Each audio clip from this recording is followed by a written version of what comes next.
He had spent 3 years making himself invisible, and it had worked perfectly. Until the night she walked through that restaurant door and everything he had built to protect himself and his daughter began to fall apart in slow motion. Ethan Callaway had buried a brilliant career, a name that once made boardrooms go quiet, and the man he used to be, all to keep one small girl safe from a world that had already taken too much from both of them. He wasn't supposed to be sitting at that table. He wasn't supposed to be on any date at all. But here he was, adjusting a collar he hadn't worn in years, waiting for a stranger. And then the door opened, and the stranger was his boss. Not just his boss, the woman whose company he mopped floors for every single morning. Before we go any further, if you're new here, hit that subscribe button right now because this channel is where stories like this one live. Stories about ordinary people carrying extraordinary secrets, about second chances that arrive completely disguised, about the kind of love that doesn't announce itself. It just shows up and refuses to leave. Give this video a like if you're already hooked, and drop a comment telling me what city or country you're watching from. I want to see how far this story has traveled. Now, let's go back to the night Ethan Callaway's carefully constructed invisible life cracked right down the middle. The restaurant was called Marino's, and it was the kind of place that made Ethan uncomfortable. Low lighting, candles on every table, soft piano music threading through conversations he couldn't quite hear. The kind of place where people came to feel something. He had specifically asked Patricia Howe, Ashford Industries' HR director, for somewhere casual. A diner, maybe. Somewhere with paper napkins and a menu bolted to the wall. Patricia had nodded, said, "Absolutely," and then booked Marino's anyway, which told him everything he needed to know about how seriously she was taking his preferences. He was 20 minutes early because he was always early. Old habit. He'd arrived at job sites before the sun, once upon a time when showing up late meant a six-figure contract walking out the door. That life felt like something he'd read about in a magazine. Someone else's biography. The booth was in the back corner, which he'd requested specifically. He could see the entrance from here without being visible from it. Another old habit, though this one had nothing to do with engineering. He ordered water. Looked at the bread basket the server brought and didn't touch it. Checked his phone. A text from Mrs. Garza, Lily's neighbor, confirming that his daughter had eaten dinner and was now 30 pages deep into a library book about marine biology. "She says she wants to be an oceanographer now," Mrs. Garza wrote, followed by a laughing emoji. Last week it was veterinarian. Week before that, astronaut. Ethan smiled at his phone, a real smile, the involuntary kind, and typed back, "As long as she's reading, I'm good." He set the phone face down on the table and told himself, not for the first time that evening, that he could leave. He'd agreed to this date under pressure, under a combination of Patricia's genuine concern and his own accumulated guilt about the fact that Lily had started drawing pictures of families with two parents in them, leaving them on the kitchen counter where he would definitely find them. His daughter was 8 and already running a quiet psychological campaign. She got that from her mother. The thought of Sarah arrived the way it always did, not like a wound anymore, but like pressure. The weight of an absence that had been there so long it had its own shape. He pressed his thumb against the edge of his water glass and made himself breathe. One dinner, he had told himself. You sit, you eat, you say goodnight, you go home. Nobody gets hurt. He heard the front door open. He glanced up out of reflex, the way you do in restaurants when you're waiting for someone, but just a quick look, mostly unconscious. And then his brain caught up with what his eyes were seeing, and he went very, very still. He knew her face. Of course he knew her face. It was on the lobby wall at Ashford Industries, in a framed photograph beside the company's founding charter. It was on the badge that got swiped through every executive elevator. It was in the trade publications that sometimes got left in the break room, the ones he was careful never to be seen reading. Scarlett Ashford, 30 years old, CEO of a $3 billion advanced materials and aerospace components company. The woman who had taken her late father's struggling industrial firm and in 6 years transformed it into one of the most respected names in the defense contracting world. The woman whose expansion strategy had the entire industry watching. The woman whose floors he mopped on Tuesday and Thursday mornings. She was scanning the restaurant with the practiced efficiency of someone who spent most of her life in rooms full of people trying to impress her. Not nervous, exactly. More like focused. She was wearing a dark green dress that looked like she'd chosen it carefully, but also like she'd put it on in a hurry. and there was a small crease near the left sleeve that told him she'd been sitting at a desk until recently. Her hair was down, which he suspected was unusual for her. She kept almost reaching up to push it behind her ear and then stopping herself. For approximately 4 seconds, Ethan considered getting up and walking directly out the restaurant's back exit. The rational part of his brain, the part that had once designed load-bearing composite systems for aircraft that couldn't afford to fail, ran the calculation quickly. If he left now, Patricia would ask questions. Patricia asking questions was dangerous. If he stayed and Scarlett didn't recognize him, which she almost certainly wouldn't, because why would the CEO of a $3 billion company have memorized the face of the man who replaced fluorescent tubes in the 4th-floor corridor? Then he could survive one dinner. Keep his head down. Say he worked in facilities management, which was true. Answer questions vaguely. Go home. The exit closed. The calculation resolved. He stayed. She spotted him, or rather, spotted the corner booth Patricia had told her to look for, and walked toward him with the kind of self-possession that came from years of walking into rooms that weren't ready for her. Up close, she was different than the lobby photograph. The photograph made her look composed, almost severe. In person, she looked tired in a way she was clearly working to conceal, and there was something behind her eyes that he didn't have a name for yet. "Ethan?" she said. "Yeah." He stood, reflex again, and extended his hand. "Ethan Calloway." She shook it, firm grip, eye contact. "Scarlett Ashford."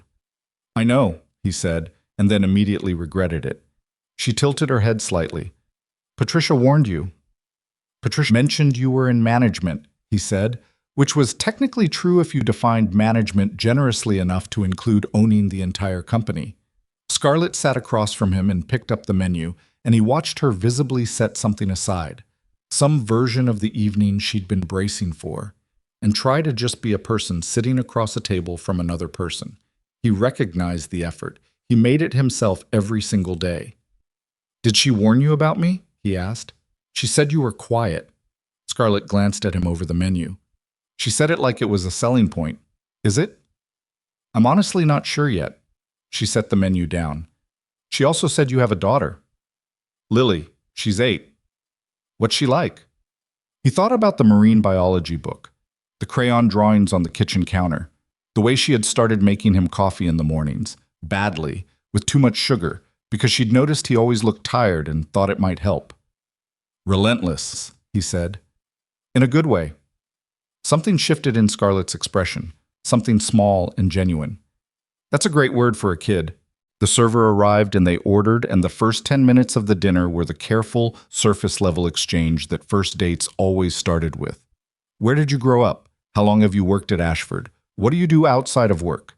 He answered the last question with, "I mostly spend time with my daughter," which was true and also conveniently vague.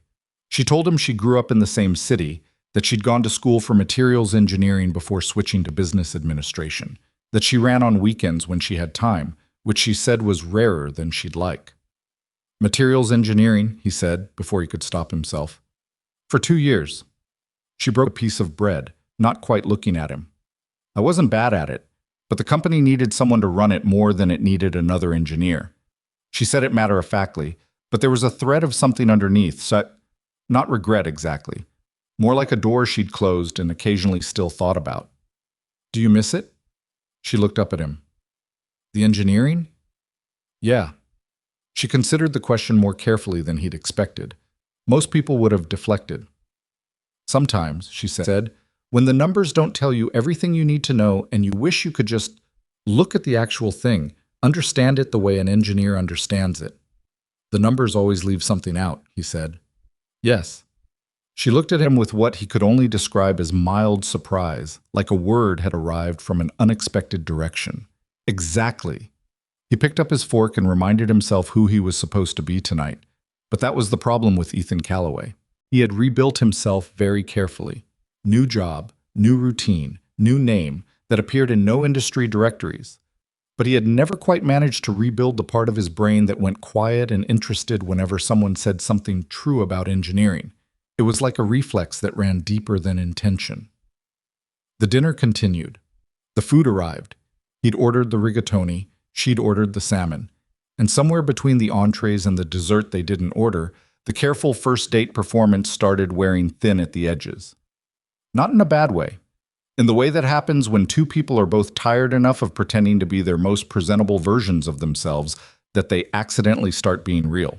She told him, without meaning to, that she hadn't been on a date in 14 months because the last person she'd gone out with had spent the entire evening trying to pitch her on investing in his startup.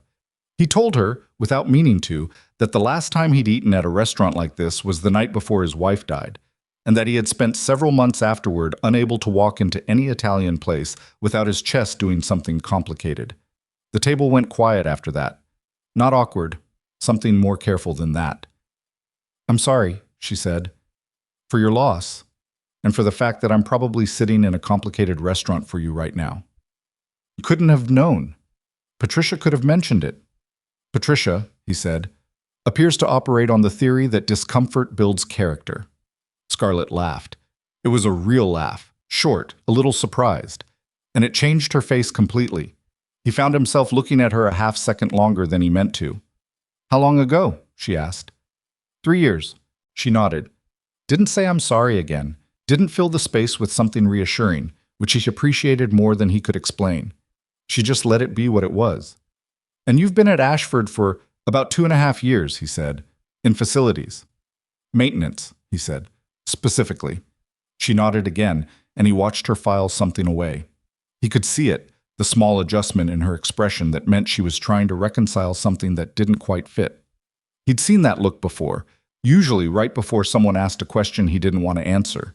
But the server returned with the check, and the moment passed. They stood outside the restaurant on the sidewalk, in the particular awkwardness of a first date ending when neither person is quite sure what it was. The city was doing its nighttime thing around them. Cabs, a couple walking a dog, a group of young people laughing about something on their way somewhere louder. "Well," Scarlett said. "Well," he agreed. "This was—" She stopped, started over. "This was not what I expected." "Is that good or bad?" She looked at him steadily. "I'm not sure yet," which might be the most interesting answer I've had to that question. He didn't say anything. "Thank you," she said, "for showing up. I know Patricia basically arm-twisted both of us. She's very committed to the project.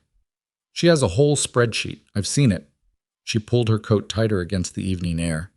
"Good night, Ethan." "Good night." He watched her walk toward the car waiting at the curb.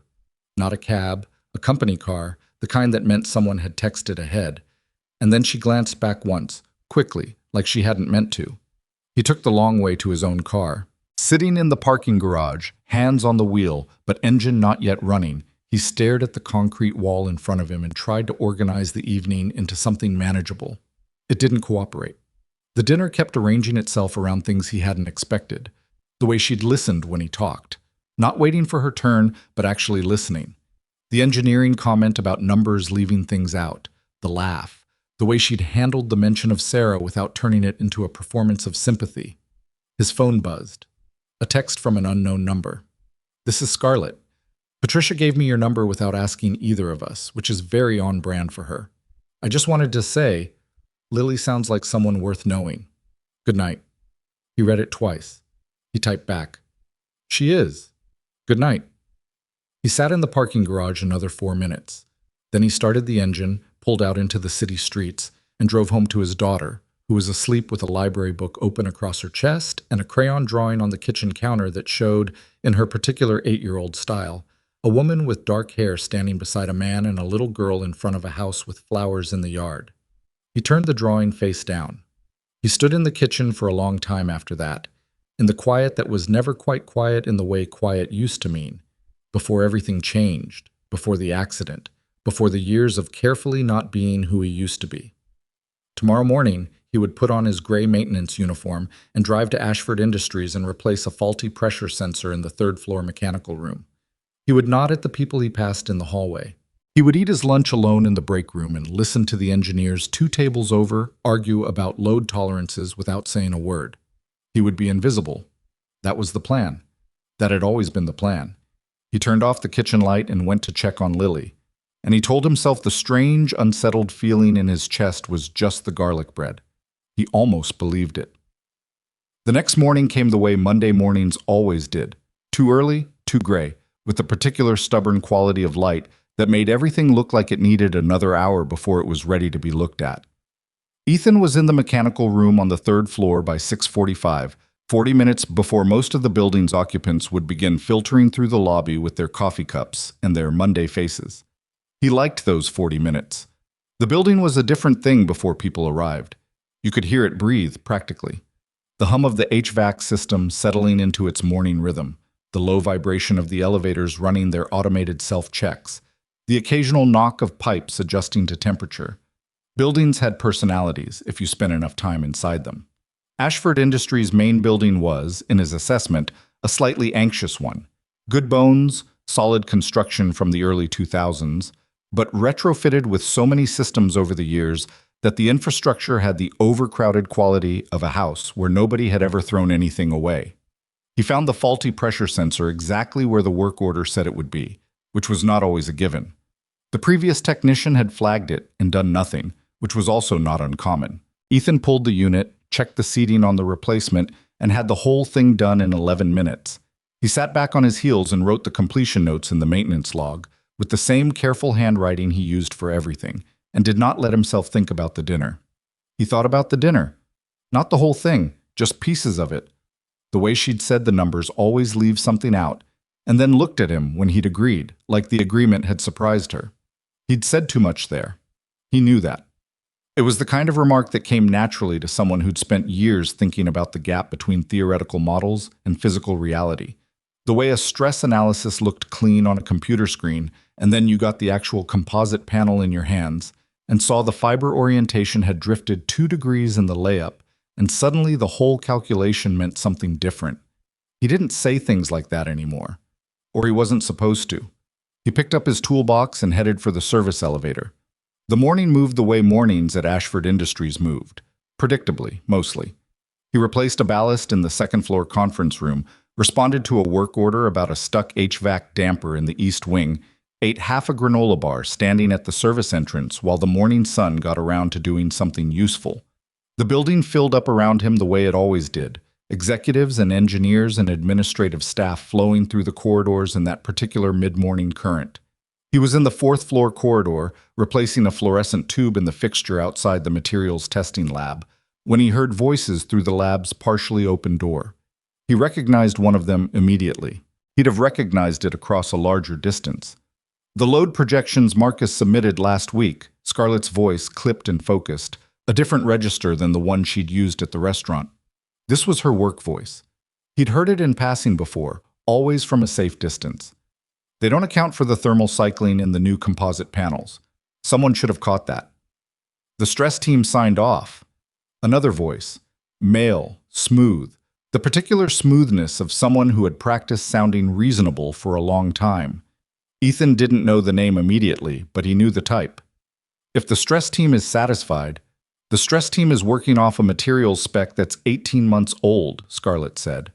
The supplier changed their resin formulation in Q2, and the updated data sheet is sitting in our own procurement records. Somebody just didn't cross-reference it. A pause. I'll have someone look at it. I need more than someone looking at it, Damien. I need a corrected projection before Thursday's vendor review. The voice, Damien, said something low and agreeable that Ethan couldn't quite catch. And then there were footsteps, and Ethan returned his attention to the light fixture with the careful deliberateness of someone who had not been listening. He heard the lab door open fully, heard footsteps pause. He didn't look down. Ethan. He looked down.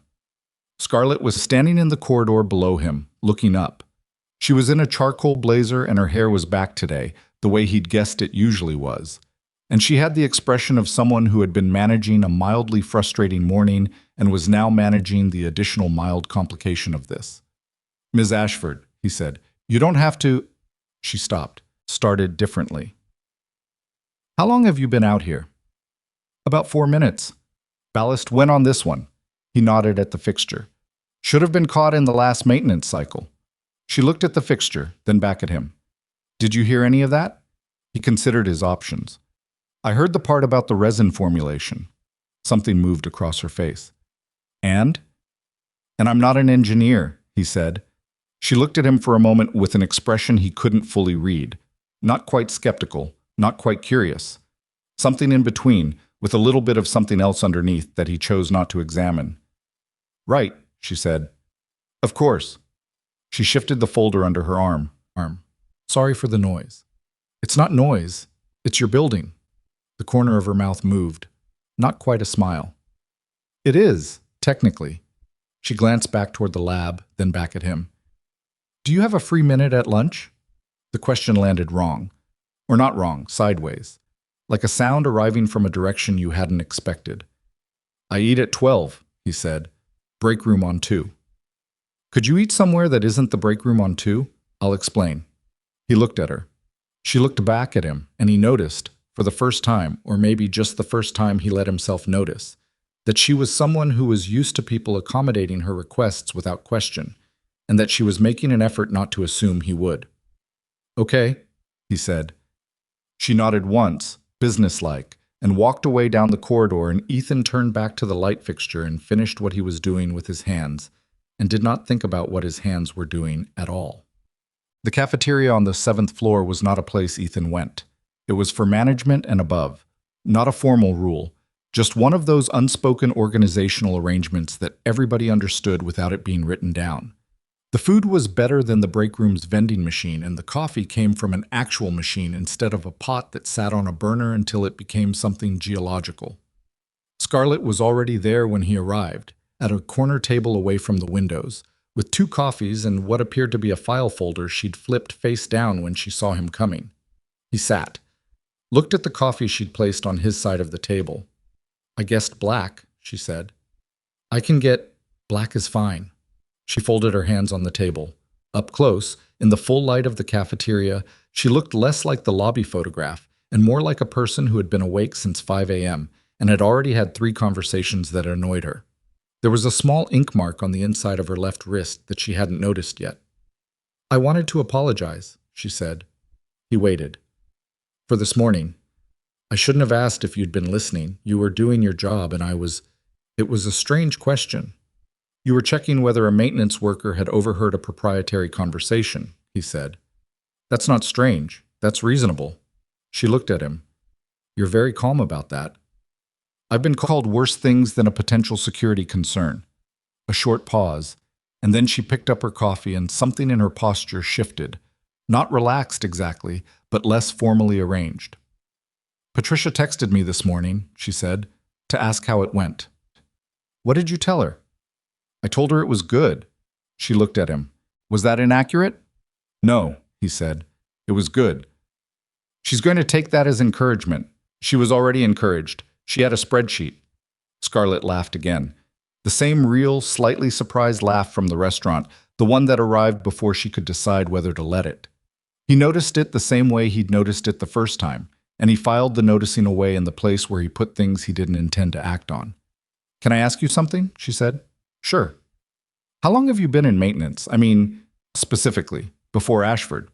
He picked up his coffee. "I worked in facilities management at a few different firms. Before that, I was in a different industry entirely." "Which industry?" "Manufacturing," he said. "Advanced materials." "Nothing interesting." She held his gaze for just a half-second longer than casual. "What kind of advanced materials?" "Composite systems, mostly." He said it evenly. "Structural applications. It was a long time ago." She nodded slowly. He could see her not pushing, making a conscious choice not to push, and he appreciated it the same way he'd appreciated her not filling the space about Sarah. She seemed to understand, instinctively, that there were doors people closed for reasons, and that knocking on them too hard just made people stop answering. "I asked because of what you said this morning," she said, "about the resin formulation." "I said I heard it." "You said it like you understood it." He set the coffee down. "Most people in a building that manufactures advanced composites pick up some vocabulary. It's not remarkable." "No," she agreed. "I suppose it isn't." She reached for the file folder, hesitated, and then left it face down. Whatever was in there, she'd decided against it. "Are you and Lily doing anything this weekend?" The shift caught him slightly off guard. Not unpleasantly. "She has a soccer game Saturday morning. She plays goalkeeper. which means she spends a lot of time very dramatically diving for balls that were going wide anyway. Does she know she does that? She absolutely knows. She has a whole philosophy about it. She says looking committed is 50% of goalkeeping. Scarlett smiled, slower this time, more settled. She sounds like she'd be a natural in a boardroom. That's what scares me, he said. They sat with that for a moment, and the cafeteria moved around them. Other people at other tables, conversations he couldn't quite hear, the ambient noise of a workplace at midday. And it occurred to Ethan that he was sitting in a room he wasn't supposed to be in, having a conversation he wasn't supposed to be having, with a woman he wasn't supposed to be interested in, and that all three of those things were true simultaneously, and he wasn't doing anything about any of them. He finished the coffee, stood. I should get back, he said. Right. She stood too, which was slightly formal, and also, he thought, just her. Thank you for coming up here. Thank you for the coffee. He was almost to the cafeteria door when she said his name. He turned. The supplier changed their resin formulation, she said. Q2. You mentioned you heard that part. I did. Would you happen to know, off the top of your head, whether a formulation change in the base resin typically requires a full recertification of the fiber-to-matrix bond strength, or whether updated supplier data is sufficient? He looked at her from across the cafeteria. She looked back at him. The question sat between them like something dropped deliberately in open water. She wanted to see what he would do with it. I'd recertify, he said. Updated supplier data tells you what the material is. It doesn't tell you how it behaves in your specific layup sequence under your specific cure cycle. Those are different questions. The silence that followed lasted about 3 seconds. Right, Scarlett said quietly. That's what I thought. He left. He spent the afternoon thinking about Damien. That was the name she'd used in the lab. Damien. The smooth voice, the reasonable-sounding response that wasn't actually a response. The quick agreement that meant nothing. Ethan had been in enough high-pressure professional environments to recognize the particular architecture of that conversational style. It was the style of someone who said yes to authority figures and then did something adjacent to what they'd agreed to, the distinction being deniable enough to survive review. He knew the type. He dealt with the type. He hadn't always handled it well.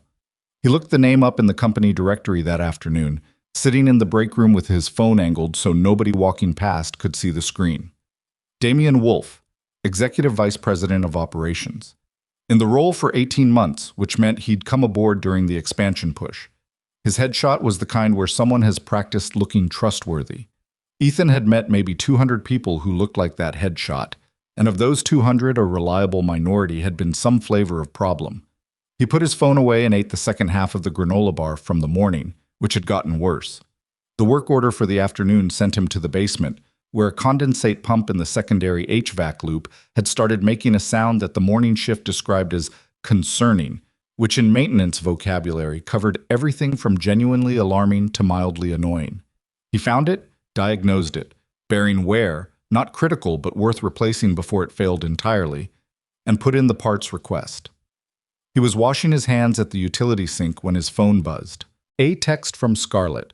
I filed a request with the engineering team to run updated bond strength tests on the new composite panels. Wanted you to know. He stared at the text for a moment. Then he typed back. That's good. 3 dots appeared. Disappeared. Appeared again. You know it's good because you know what it means. He didn't answer that one. The 3 dots appeared one more time, and then, good night, Ethan. He pocketed the phone and drove home through rush hour traffic that moved the way rush hour traffic always moved, with the collective patience of people who had long ago accepted that this was simply part of the day now, and tried to figure out what exactly was happening and how worried he should be about it. Wednesday was Lily's science project deadline, which meant Tuesday night was the science project emergency. The project was a model demonstrating the structural properties of triangular load distribution, which Lily had chosen herself from a list of options, and which Ethan had greeted with the particular careful neutrality of a man who knew far more about structural load distribution than he was supposed to know, and was determined not to make that obvious. They were at the kitchen table at 7:30, surrounded by balsa wood, white glue, and a diagram Lily had copied from a library book with the focused intensity she applied to things she cared about.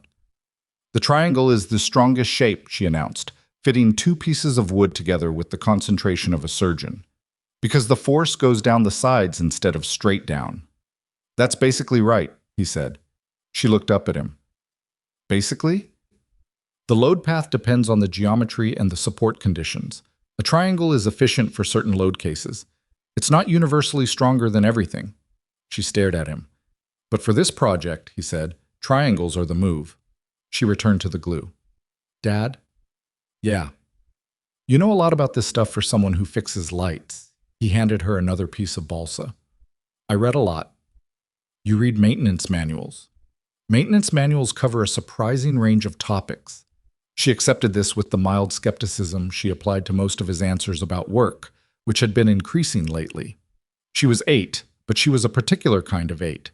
The kind that had been paying close attention to things adults said and didn't say since she was about 5, and had accumulated a quiet running inventory of inconsistencies. She got that from Sarah, too.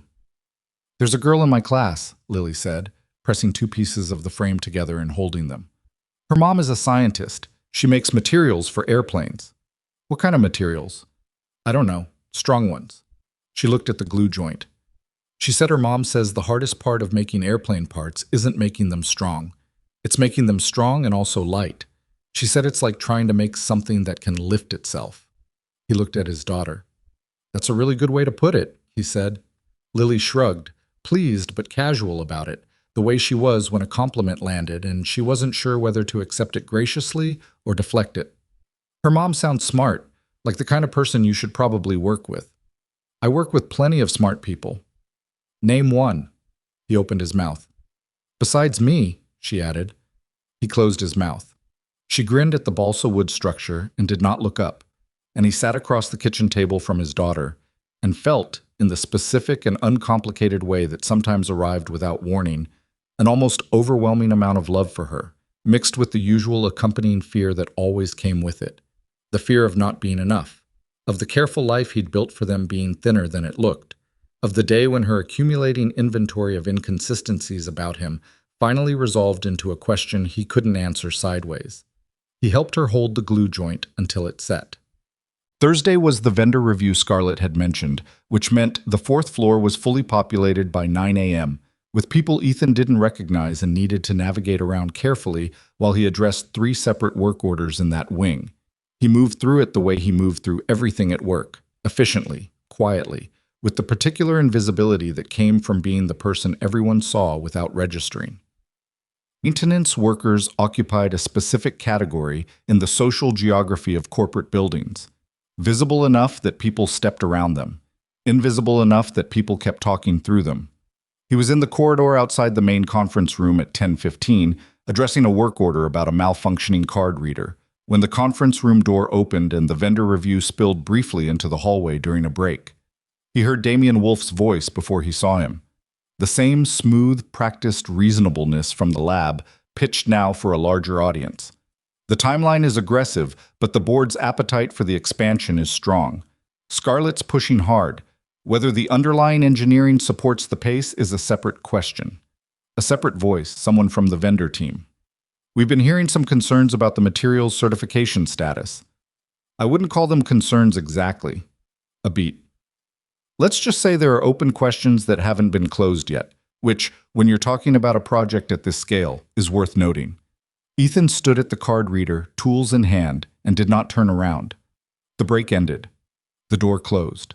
He stood in the corridor for a moment after, turning what he'd heard over the way you turned a mechanism over when something about it was wrong, not looking for a specific failure point yet, just getting the feel of it.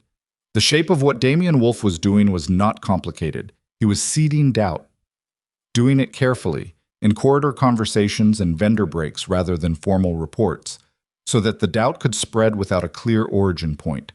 It was a method Ethan had seen before, in different rooms, from different people, and the common thread was always the same: someone who needed someone else to fail so that there would be room for them to succeed. He finished the work order, signed off in the log, walked back to the service elevator. He did not text Scarlett about what he'd heard. He almost did, twice, with his thumb over the screen. He put the phone away both times. It wasn't his problem.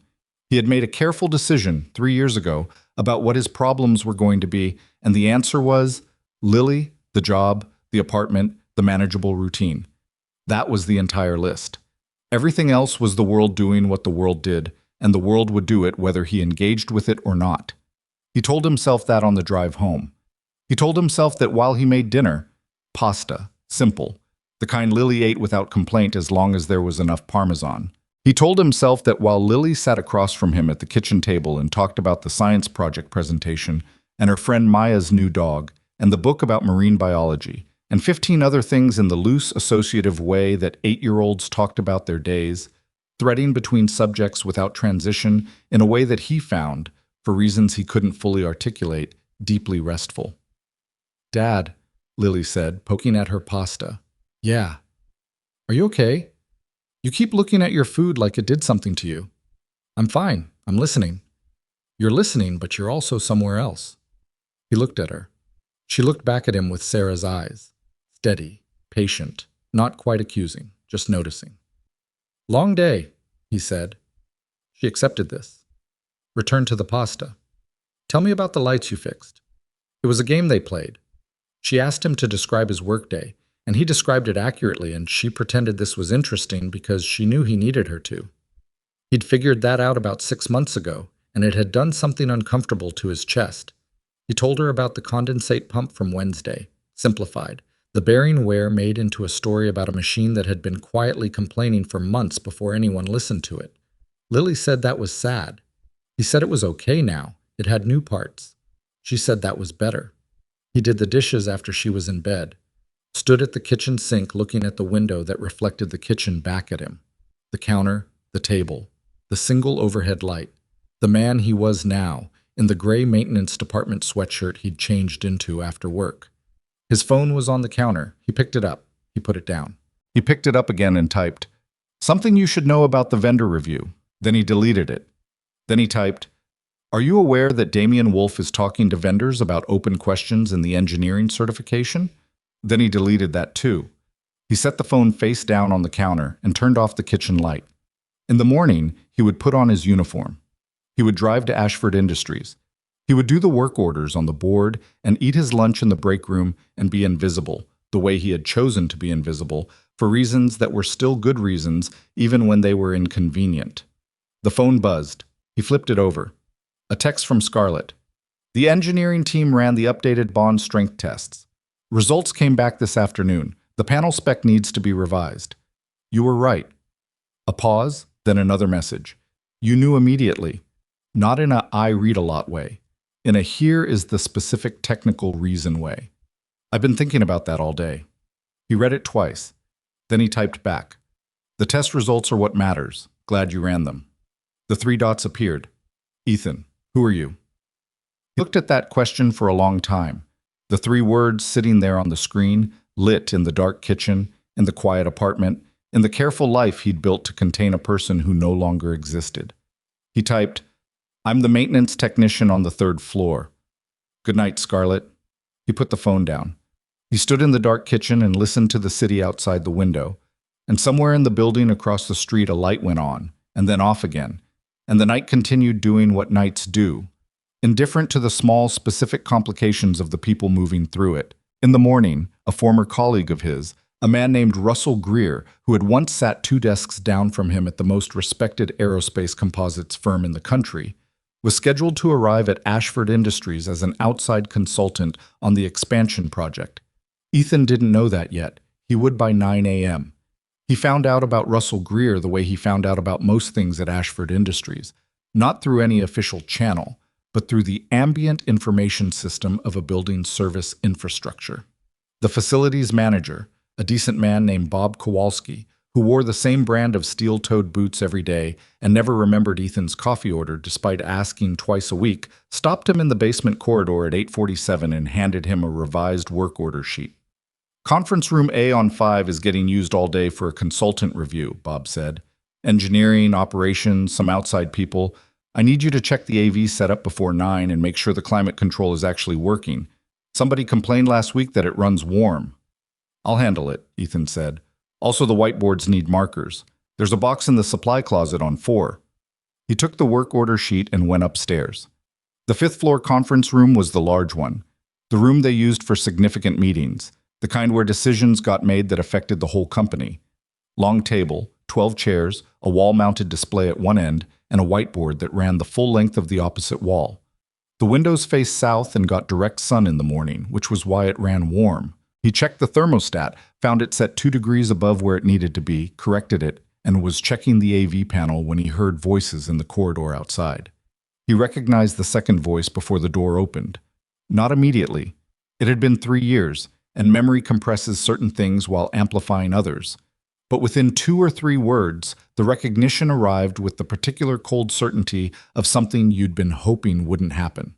Russell Greer had a distinctive way of talking, a kind of compressed efficiency that came from years of presenting technical information to people who needed to understand it fast.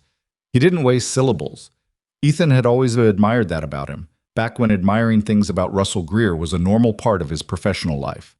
He was at the AV panel, back to the door, when they came in. Scarlett, Damian Wolfe, 2 people he didn't recognize from the vendor side, and Russell Greer, who was 61 now, and had apparently grown a beard since Ethan had last seen him, and who was talking to the vendor people about bond line testing protocols with the same clipped precision that Ethan remembered from conference rooms that looked nothing like this one. Ethan kept his back to the room, checked the HDMI connection, checked the display output, made a small adjustment that didn't need to be made, and then made it back. The thermostat was off, he said to the room without turning around, directing it toward no one in particular. Should be comfortable in about 10 minutes. Markers are on the tray. Thank you, Scarlett said, behind him and to the left. He picked up the work order sheet from the table where he'd set it, clipped the pen to his shirt pocket, and walked toward the door with his eyes on the sheet. Ethan, Scarlett's voice. He stopped. This is Russell Greer from Greer Materials Consulting. He'll be working with us on the expansion project. Russell, this is Ethan. He handles facilities for the building. He turned around. Russell Greer was looking at him from across the conference table with the expression of a man whose brain has just been handed 2 contradictory pieces of information and is working to resolve them. The beard was new. The eyes were the same, sharp, brown, the kind that held information the way a vault held paper, organized and retrievable. Those eyes went from Ethan's face to the gray maintenance shirt to the work order sheet to Ethan's face again, and the trip took about 1.5 seconds. Ethan said, "Nice to meet you," and the words were level and ordinary, and he was already looking back at the work order sheet. Russell Greer said nothing. "Russell?" Scarlett said. "Sorry." Greer cleared his throat. He looked away from Ethan and toward Scarlett. "Long drive this morning. Yes. Nice to meet you." Ethan left. He walked to the service elevator, pressed the button, stood in front of the closed doors, and breathed through his nose for the 4 seconds it took to arrive. Inside the elevator, going down, he pressed his back against the wall and stared at the ceiling and did the only thing that had ever worked for him in moments like this one. He identified the problem, assessed the variables, and determined the most probable outcome. Russell Greer had recognized him. That was not a variable. That was a certainty. Russell Greer was a professional. He was also, in Ethan's experience, a man who dealt in facts rather than impulses. He wouldn't say anything immediately. He'd process it first, decide what it meant, determine whether it was his business. That gave Ethan time. Not much, but some. The question was what he did with the time. The elevator reached the basement.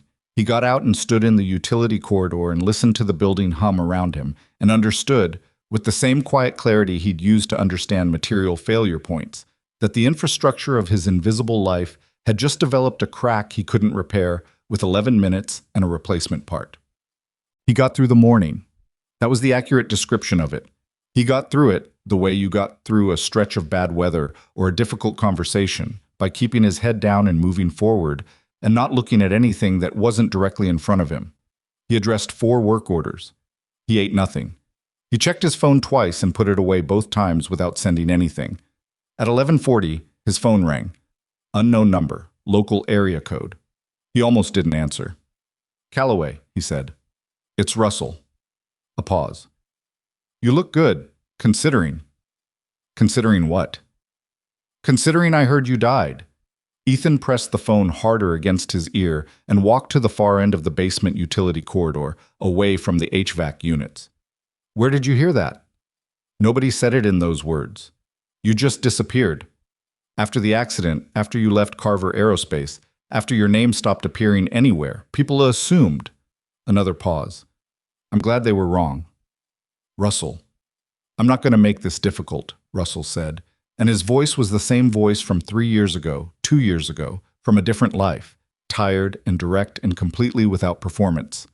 I just needed you to know I saw you. Whatever you're doing here, whatever your reasons are, I saw you. I won't pretend I didn't. What do you want? Nothing. I want nothing from you. A sound like he was moving, a door closing somewhere on his end. But I'm doing a full technical review of this expansion project. And I need you to know that some of what I'm finding, the materials specs, the certification status, the structural modeling on the new fabrication wing, it's not right, Ethan. It's not right. And someone who knows what they're looking at should be looking at it. That's not me. It's exactly you, and you know it. I'm a maintenance technician.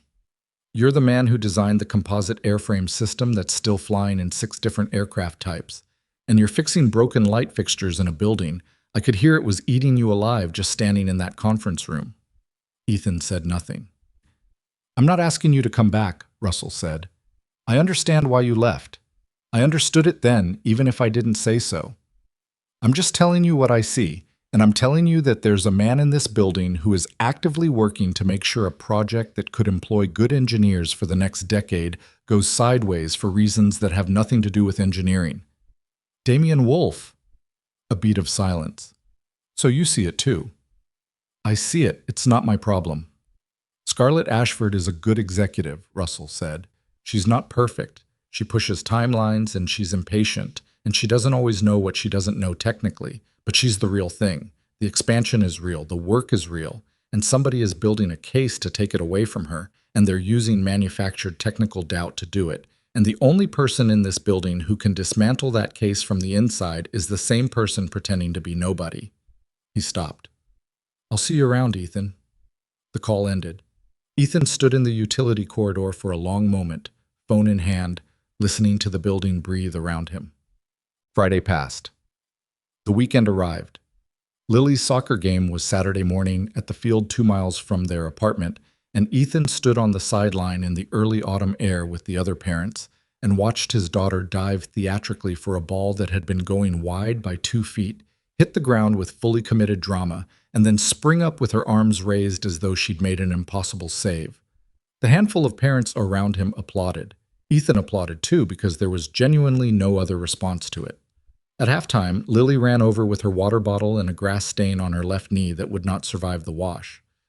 Did you see that save? I saw you dive for a ball that was going out, she pointed at him. 50% of goalkeeping is looking committed. You've mentioned the philosophy. Then why do you keep questioning it? She drank half the water bottle in one go. Also, there's a woman by the parking lot who keeps looking over here. What woman? Lily tilted her head in the direction of the lot, with the casualness of someone who was absolutely aware of exactly what they were doing. Dark hair, nice coat. She looks like she's deciding whether to come over or pretend she was just passing through. Ethan looked. Scarlett was standing at the edge of the parking lot in a dark coat and running shoes, with the expression of someone who had decided to do something on impulse and was now conducting a mid-course review of that decision. When she saw him looking, she didn't look away. She lifted one hand, a small wave, neither committed nor retreating. Lily was watching him watch her. Is that someone from work? Yes, he said. She looks like more than someone from work. Lily. I'm just saying what I see, Dad. She capped her water bottle. Second half is starting. She jogged back toward the goal, and as she went, she turned and said, loud enough to carry, You should go say hi. It's rude to just stare. He walked over to the parking lot. Scarlett met him halfway, which he noticed. I'm sorry, she said immediately. This is strange. I was running the trail on the other side of that park and I saw the field, and I don't know. I wasn't planning to be here. You're wearing running shoes. I told you I run on weekends. You did. He stopped about 3 feet from her. How did you know which field? She looked at him steadily. Patricia. Patricia has got to be stopped. Patricia has a gift and a total absence of boundaries, and I've stopped fighting it. She looked past him toward the field, where Lily was back in position, bouncing slightly on her heels the way she did before play resumed. She's taller than I expected. She grew 2 inches this year. I found out when her pants stopped fitting. Scarlett smiled at that. Small, genuine. She has your posture. Her mother's eyes, he said, and it came out simply, without the weight it sometimes carried. They stood at the edge of the parking lot and watched the second half begin. He didn't invite her to stay, and she didn't ask if she could, and somehow she stayed anyway, which felt like a decision they were both making without saying they were making it. Lily scored an own goal by the opposing team, which she took full credit for in a way that was logically unjustifiable and completely in character. Ethan explained this to Scarlett in low tones, and she laughed quietly beside him, and he was aware, precisely and uncomfortably aware, of how close she was standing and how natural it had become in the space of 10 minutes to have her there. After the game, Lily came off the field and stopped in front of Scarlett with the direct assessment of a child who had not yet learned to disguise her evaluations. "You're the one who texted him," Lily said. Scarlett looked at Ethan. He looked at the middle distance. "I've texted him a few times, yes," Scarlett said. "He texts you back at night," Lily said. "I can tell because he gets that face. The face where he's trying to look like he's not thinking about something." She looked at Scarlett. "I'm Lily." "I know. I'm Scarlett." "That's a good name," Lily said, with the authority of someone whose name was Lily, and felt this gave her standing to judge. "Are you coming to get food with us? Dad always gets pancakes on game day. I'm allowed to get hot chocolate." "Lily," Ethan started. "I would love to," Scarlett said, and there was something in her voice that he hadn't heard there before. Something younger, less managed, like she'd answered before the professional reflex could catch up. They went to a diner 3 blocks from the field, a place called Harmon's that had vinyl booths and a counter with spinning stools and a menu that was 4 pages of laminated cardboard. Lily climbed into the booth first and immediately began explaining the structural mechanics of her dramatic saves to Scarlett, who listened with what appeared to be genuine interest and asked follow-up questions that made Lily talk faster, which was something Ethan had not previously believed was possible. He watched them over his coffee, which was bad, diner bad, the kind he liked better than the machine on the 7th floor because it was honest about what it was, and felt the unsettled feeling from earlier in the week shifting into something that had a different quality. Not better, exactly. More complicated. He was in trouble. That was the accurate description of it. Monday morning came with the specific weight of a week that had been gathering for several days. Ethan drove to work in the gray early light, parked in the maintenance lot, and sat in the car for a minute before going in. He had been turning the Russell Greer conversation over all weekend. He'd turned it over while making pancakes Saturday morning, while helping Lily with a book report Sunday afternoon, while lying awake at 1 a.m. looking at the ceiling. He'd run every version of it he could, every permutation of stay quiet, stay invisible, keep the plan, and every version arrived at the same conclusion, which was not the one he'd been hoping for. The conclusion was this: staying quiet was a choice, and choosing to stay quiet while watching something wrong happen was not the same as being safe. It was just a different way of participating. He'd known that.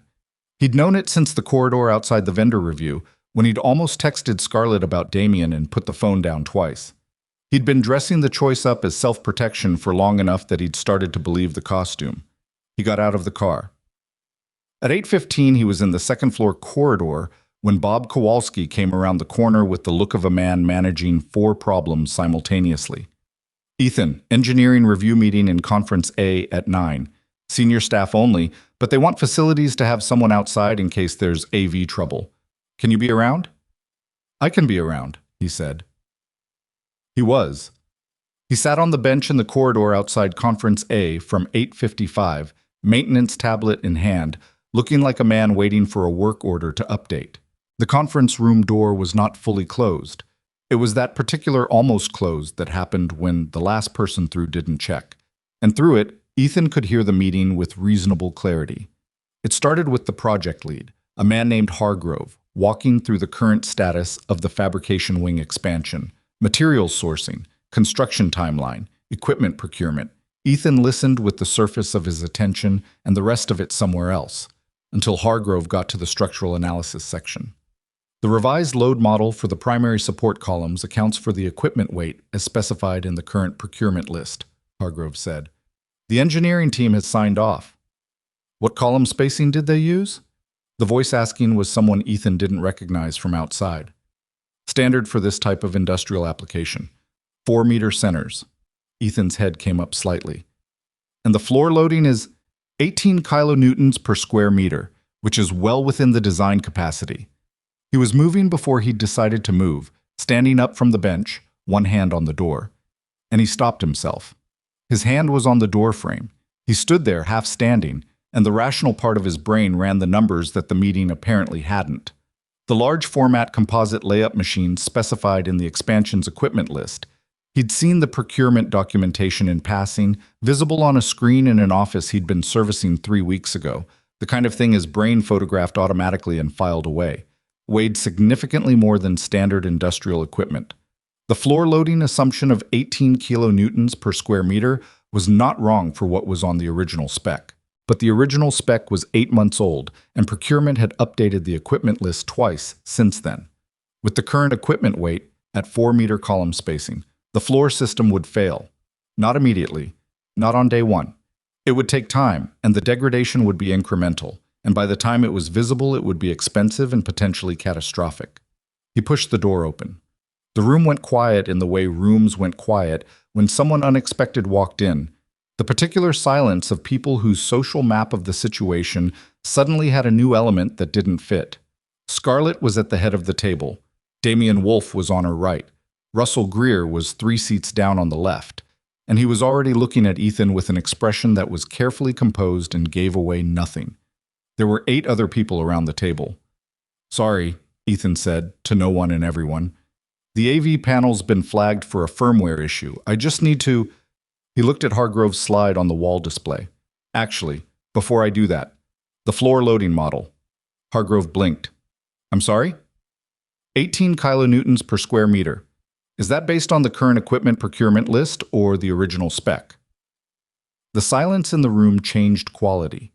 It became less surprised and more something else. It's based on... Hargrove looked at his laptop. It's based on the equipment specification as of Q1. The procurement list was updated twice after Q1, Ethan said. He was aware of every set of eyes in the room. He was aware of Scarlett going very still. He kept his voice even and moved to the wall display. Can I use this? Nobody said yes. Nobody said no. He pulled up the calculation on the display. He'd run it in his head, but he did it on the screen in front of them, slowly, walking through each step. The updated equipment mass from the revised procurement list, the column spacing, the floor system load capacity, the margin. He showed them where the margin disappeared. The room was quiet for a long time after he stopped talking. That's... Hargrove stopped. If that's accurate, check the procurement list, Ethan said. The mass specs are on page 9 of the updated vendor documentation.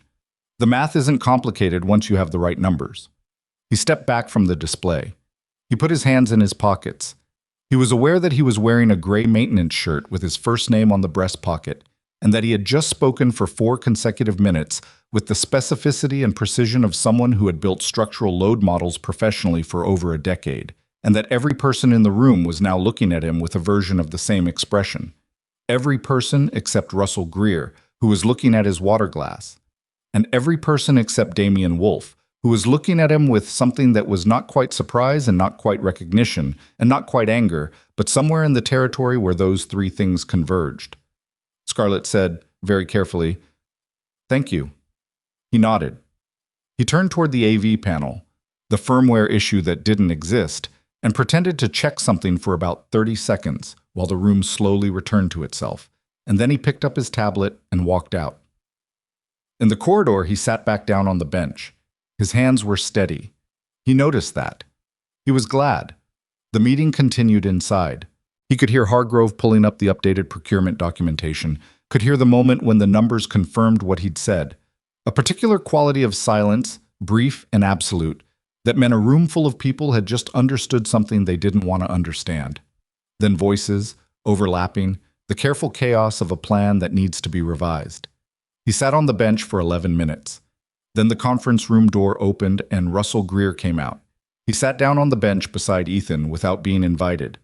He was a man who had always operated as though social permission was a courtesy rather than a requirement, which was either a flaw or a virtue, depending on the day. "You couldn't help it," Russell said. "No." "The floor loading would have failed." "Eventually, yes." "When did you figure it out?" 3 weeks ago, when I saw the updated procurement list on someone's screen." Russell was quiet for a moment. 3 weeks. I was trying to stay out of it."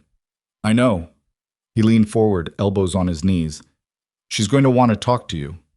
"I know." "The other one, Wolf. He saw your face in there. He's going to start asking questions about who you are, and he's not going to stop until he gets an answer, and when he gets the answer, I know, Russell. I'm just making sure you understand what just happened." Ethan looked at the corridor wall. "I understand what just happened." What had happened was simple, and also not simple at all.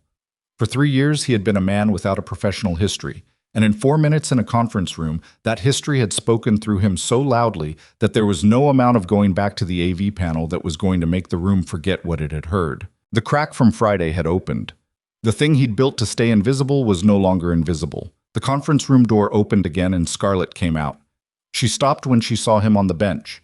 She looked at Russell. Russell stood up, said something vague about getting coffee, and left with the tact of a man who understood when a conversation needed a smaller audience. Scarlett sat down where Russell had been. She didn't say anything for a moment. That was one of the things about her. She didn't fill silences with noise. She let them be what they were. "The floor loading," she said finally. "Yes.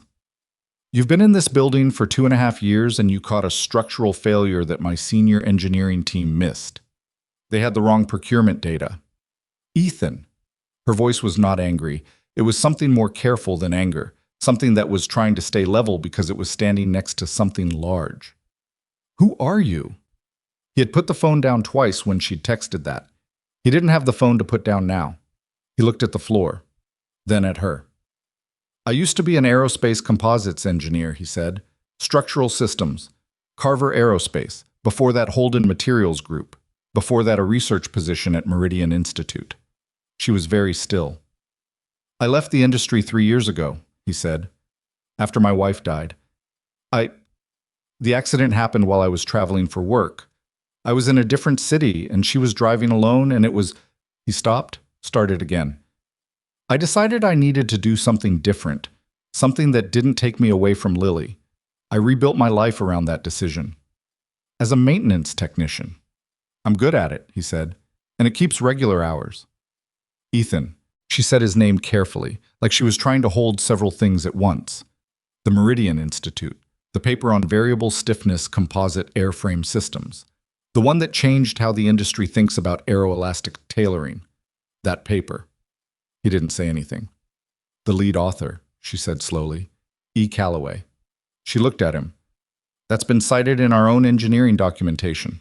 I've read it. My engineers have read it." A pause. "You wrote that?" "A long time ago.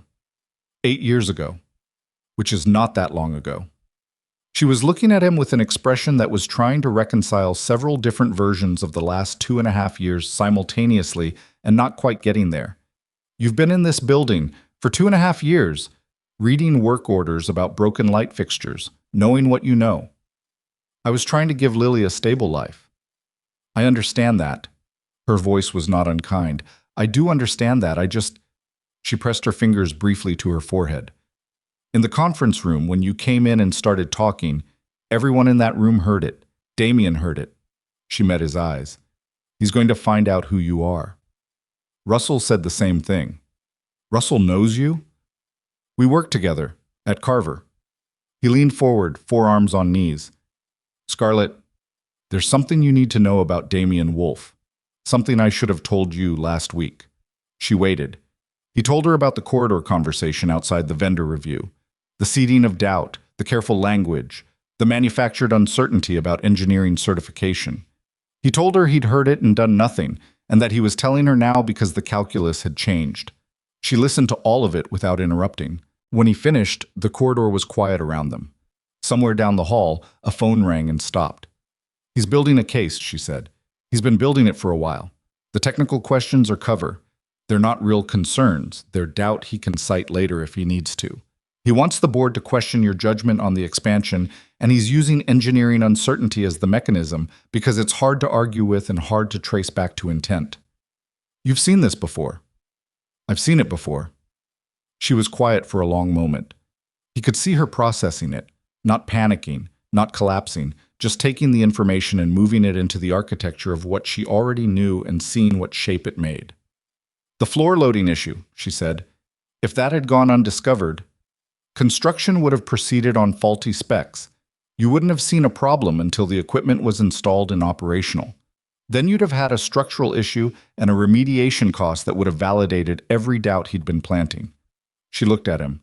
And you've known about this for 3 weeks. I was trying to stay out of it, he said again, and it sounded worse the second time, which was accurate. She didn't say anything to that. She didn't pile on, didn't make him explain himself further, didn't do anything except sit with it for a moment the way she sat with most difficult things, steadily, without drama. Okay, she said finally. Okay? I mean, she pressed her hands flat on her thighs. What would you have me do with the last 3 weeks? I can't go back in them. She looked at him. You came in today. That's what I have. He looked at her. She looked back, and in the light of the 5th-floor corridor, with the sound of the building moving around them and the weight of the morning settling into its actual shape, he thought she was one of the most genuinely difficult people he'd ever met, in the specific and particular way of people who refused to be simple when simple would have been easier. I'm going to need to figure out what to do with what I know about you, she said. I'm going to need a minute for that. Take whatever you need. And in the meantime, she stood, straightened her blazer. Don't disappear. I need you to not disappear. I'm not going anywhere, he said. She nodded once. Then she walked back down the corridor toward the conference room, where the sound of Hargrove's voice had resumed, and the work of figuring out what came next had already begun. Ethan sat on the bench alone. He thought about Lily, asleep when he'd left this morning, hair spread across the pillow, the marine biology book on the nightstand. He thought about the drawing on the kitchen counter, the one he'd turned face down and never thrown away. He thought about the man he used to be and the man he'd chosen to be instead, and the distance between those two things, which had felt enormous for 3 years and now felt like something more complicated than distance. Down the hall, the conference room door was still open. Through it, he could hear Scarlett's voice, calm and precise, asking Hargrove to pull up the updated procurement documentation and run the corrected load analysis from the beginning. He sat on the bench in the corridor and listened to her work, and somewhere under the weight of everything that had just changed, he felt something that he hadn't felt in a very long time, the particular sensation of a decision already made, settling into place. The corrected load analysis took the engineering team the rest of Monday and most of Tuesday to complete properly, which was about how long it should have taken if they were doing it right. Ethan knew this because Bob Kowalski had him running cables and checking power outlets in the engineering wing all day Tuesday to support the extended work session, which meant he spent 6 hours within 40 feet of a room full of engineers working on a problem he could have solved in 90 minutes, and the effort of not walking in there and solving it left him with a tension headache by 4 o'clock. He picked up Lily at 3:15, which meant leaving the building at 2:50, which meant telling Bob he had a personal obligation and could finish the remaining outlets Wednesday morning. Bob said fine. He said it without looking up from whatever he was managing on his phone, which was one of the things Ethan genuinely liked about Bob Kowalski. The man had no interest in anyone's personal business as long as the work orders got done. Lily was waiting outside her school in the particular way she waited, not at the curb like most of the other kids, but sitting on the low concrete wall to the left of the main entrance, reading. Today it was not the marine biology book, but something with an orange spine that he didn't recognize. She closed it when she saw the car and jumped down from the wall in the easy, unconscious way that 8-year-olds moved, like gravity was something they'd negotiated a better deal with than adults had. How was school? He said when she got in. Maya's dog is sick, she said, buckling her seatbelt. She cried in math, not loud crying, the quiet kind. That's harder to watch. Yeah. She looked out the window. I told her dogs get sick and then they usually get better. Was that dumb? No, that was kind. She seemed to weigh this. I didn't know what else to say. You don't have to say the right thing. Sometimes just being there is enough. She was quiet for a moment, watching the streets go by. Then, "Are you in trouble at work?" He looked at her in the rearview mirror. "Why do you ask that?" "You had your problem face this morning." "I have a problem face?" "You have like 4 faces," she said matter-of-factly. "Normal face, tired face, thinking about mom face, and problem face. This morning was problem face." He returned his eyes to the road. His daughter was 8 years old and had a taxonomy of his emotional states that was more accurate than anything he'd managed himself. "I'm not in trouble," he said. "Something complicated happened at work. I'm figuring it out." "Does it have to do with Scarlett?" "Lily, I'm just asking." "It has to do with work. Scarlett is part of work." He paused. "Partially." She seemed satisfied with this, which probably meant she was storing it rather than dismissing it. She opened the orange-spined book again and read for the rest of the drive home, and he let the quiet sit between them and tried not to think about Damian Wolfe, who had looked at him across that conference room table on Monday morning with an expression he'd been turning over ever since. The call from Scarlett came Tuesday evening, after Lily was in bed. He was at the kitchen table with a cup of coffee that had gone cold, looking at nothing in particular, when the phone buzzed. "Are you somewhere you can talk?" she said.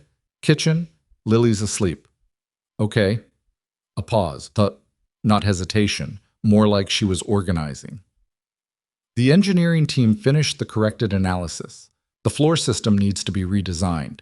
It's a significant change. We're looking at 6 weeks minimum on the construction timeline, possibly 8, and the cost overrun is real. Not catastrophic, but real. That's better than discovering it after the equipment was installed. Significantly better. Hargrove's team understands that. She stopped. "They keep asking about you, about who you are and how you knew. I've been telling them you have a strong technical background from a previous career." "That's accurate. It's also incomplete and everyone in that room knows it." Her voice was steady, but there was something underneath it that had been there since Monday. A careful quality, like she was handling something she didn't want to drop. "Ethan, Damian has been asking questions. Specifically, he's been talking to HR about your employment history. He submitted a formal inquiry yesterday about whether your maintenance certification credentials were verified at hire." "They were verified. I have valid certifications." "I know, I checked." A beat. "He's not actually concerned about your certifications. He's pulling the thread because he knows there's something on the other end of it. He heard you in that conference room, and he knows the person who spoke in there is not the person on the maintenance department employment record." Ethan picked up this cold coffee and then set it back down. "How long do I have?" "Before he finds something? I don't know. He's systematic, and he's motivated." She paused. "I want to meet tomorrow. Not at work. Somewhere else." "Where?" "There's a coffee place on Aldrich Street. Nora's. Do you know it?" "I can find it." 7:30, before work. A brief silence. "I'm sorry. I know this isn't what you wanted." "It's not your fault." "I know it's not my fault," she said, without sharpness, just evenly. "I'm sorry anyway. There's a difference." He understood what she meant. He said goodnight and sat in the kitchen for a while longer, looking at the phone on the table, and then he got up and went to check on Lily, which was what he did when the weight of things got to a size he couldn't carry sitting still. She was asleep on her side, one arm over the edge of the bed in the way she slept when she was warm, the orange-spined book on the nightstand still bookmarked near the middle. Her breathing was slow and even. He stood in the doorway for a moment, the way he had stood in doorways watching her sleep since she was an infant, and the watching had felt like the only thing keeping the world at bay. He thought about the drive home from the hospital 3 years ago. Lily asleep in the back seat, exhausted from crying herself empty, and him in the front seat understanding, with the cold mechanical clarity that his brain defaulted to under maximum stress, that he had exactly one responsibility left, and that he had better not fail at it. He'd built everything since around that understanding. He went to bed and did not sleep well. Nora's on Aldrich Street was the kind of coffee place that had been there long enough to have earned its worn edges honestly. Mismatched chairs, a counter with actual stools, handwritten daily specials on a chalkboard, the smell of something baking in the back. It opened at 6, and by 7:30 it was about half full, the morning crowd thinning toward the mid-morning lull. The kind of place where a conversation could happen without an audience paying attention to it. Scarlett was already there. She had a coffee in front of her and a second cup on the other side of the small table, and she was reading something on her phone that she put away when he sat down. She was in a gray jacket he hadn't seen before, and her hair was down again, and there was something about her that morning that was different from the version of her he'd been encountering at the office, less armored somehow. Whether that was deliberate or just 7:30 in a coffee shop, he couldn't tell. "Thank you for coming," she said. "You said 7:30. "I know. She stopped. "I mean generally, for still being willing to talk to me, given everything." He picked up the coffee. It was good. The real kind, not the gesture kind. "I'm not going to disappear," he said. "I told you that." "You did." She looked at her own cup. "I've been thinking since Monday about how to have this conversation. I have about 4 different versions of it prepared. Which one are you going with?" "The honest one. The others were more tactful, but I think tact is going to waste both our time." She met his eyes. "I know who you are now. I've read everything, the Meridian paper, the Carver Aerospace Project documentation that's publicly available, the industry coverage from before you left. I understand what you gave up, and I understand why. And I'm not going to pretend I understand it better than I do because I haven't lost what you lost." She paused. "But I need to tell you what I need, and then you can decide." He waited. "The board meeting is in 12 days, she said. "The expansion vote. It was supposed to be a formality. We had the engineering cleared, the financing in place, the vendor agreements ready to sign. Now we have a structural revision on the fabrication wing, a 6 to 8 week timeline extension, and Damian Wolf, who has been planting doubt with 3 board members for at least 6 weeks based on what I'm now finding." She set her cup down. "He submitted a preliminary report to the board last Friday. I got a copy yesterday. It characterizes the expansion project as engineering deficient and questions my judgment in approving the timeline." What's his supporting evidence? "The materials certification concerns, which were resolved when we ran the updated bond strength tests, but he's presenting the fact that they existed as evidence of insufficient oversight. And the floor loading issue, which we caught and corrected, but he's framing it as a near miss that slipped through under my watch." She looked at him steadily. "He's not wrong about the facts. He's wrong about what the facts mean. The bond strength question was identified and fixed before any work proceeded. The floor loading was caught in review. Both of those are the system working the way it's supposed to work." A pause. "But to make that argument credibly, I need someone who can explain it to the board in technical terms. Someone who can walk them through what the engineering actually shows and why Damien's characterization is misleading. You want me to present to the board. I want you to consider it." He was quiet for a moment. Around them, Nora's moved at its morning pace. A couple at the counter, someone working on a laptop near the window, the sound of the kitchen doing something aromatic. "If I do that," he said, "everything comes out. My background, my history, the fact that I've been working in your maintenance department for 2.5 years with a resume that didn't mention any of it. Yes, that's a significant ask. I know it is." She didn't look away. "I'm not asking you to go back to being whoever you were before. I'm not asking you to change your life or take a different job or be something you've decided not to be. I'm asking you to walk into one room and tell the truth about what the engineering shows. What you do after that is your business." She picked up her coffee. 412 people work for this company. Most of them are in manufacturing and engineering. If the board pulls support for the expansion based on a false technical narrative, we lose the defense contract that funds the expansion. We lose the contract revenue we were counting on to maintain current operations, and we start talking about layoffs within 18 months. He looked at the table. "I'm not saying that to manipulate you," she said. "I'm saying it because it's true, and you should have all the information." "I know you're not trying to manipulate me." "How do you know that?" He looked at her. "Because you'd be better at it if you were." She almost smiled. Almost. It didn't quite make it all the way. "I need time," he said. "I have 12 days. "I need less time than 12 days. He pressed his thumb against the edge of the coffee cup. "I need to think through what this means for Lily. Everything I've done for 3 years has been organized around her. I can't make a decision that size at a table in a coffee shop." "I know." She leaned back slightly. "Take what you need, within reason." 2 days. "Okay." He finished the coffee. He was about to stand when she said quietly and without preamble, When did you know? About the floor loading, specifically. 3.5 weeks ago. I saw the updated procurement list on a screen when I was servicing an office on the third floor. I did the numbers in my head while I was finishing the work order. She absorbed this.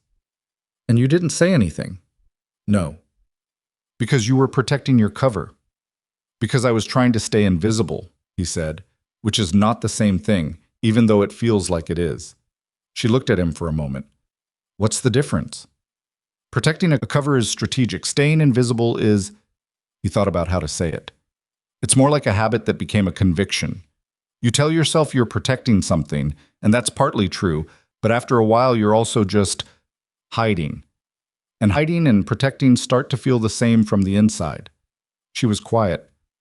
The floor loading, he said. If I'd said something 3.5 weeks ago, you'd have had more time to correct it before the timeline pressure built up. The situation would be cleaner than it is now. He paused. I'm aware of that. Yes, she said, simply, without building on it. I'm sorry for it. I know you are. She stood, picked up her jacket from the back of the chair. 2 days, Ethan. He watched her leave. She walked through the coffee shop with the same self-possession she carried everywhere. Not performing it, just built that way. The walk of someone who had learned early that rooms didn't rearrange themselves for you just because you needed them to, and had decided to move through them anyway. He sat in Nora's for another 20 minutes after she was gone, looking at the second coffee cup. And he thought about Lily asking him what the difference was between someone you worked with and someone who was more than that, and him not answering. So he spent Wednesday the way he spent days when a decision was already made, but he hadn't admitted it yet, going through the motions of normal life while the actual work happened somewhere underneath. He did the remaining outlet work in the engineering wing. He ate lunch in the break room. He picked up Lily and helped with homework and made dinner and listened to her tell him about Maya's dog, which had been to the vet and was apparently going to be fine, which Lily reported with the specific relief of someone who had been carrying a worry they hadn't fully acknowledged. That night, after Lily was asleep, he sat at the kitchen table with a yellow legal pad and a pen and wrote out every argument he'd been making to himself for 3 years about why the invisible life was the right life. It took about 20 minutes.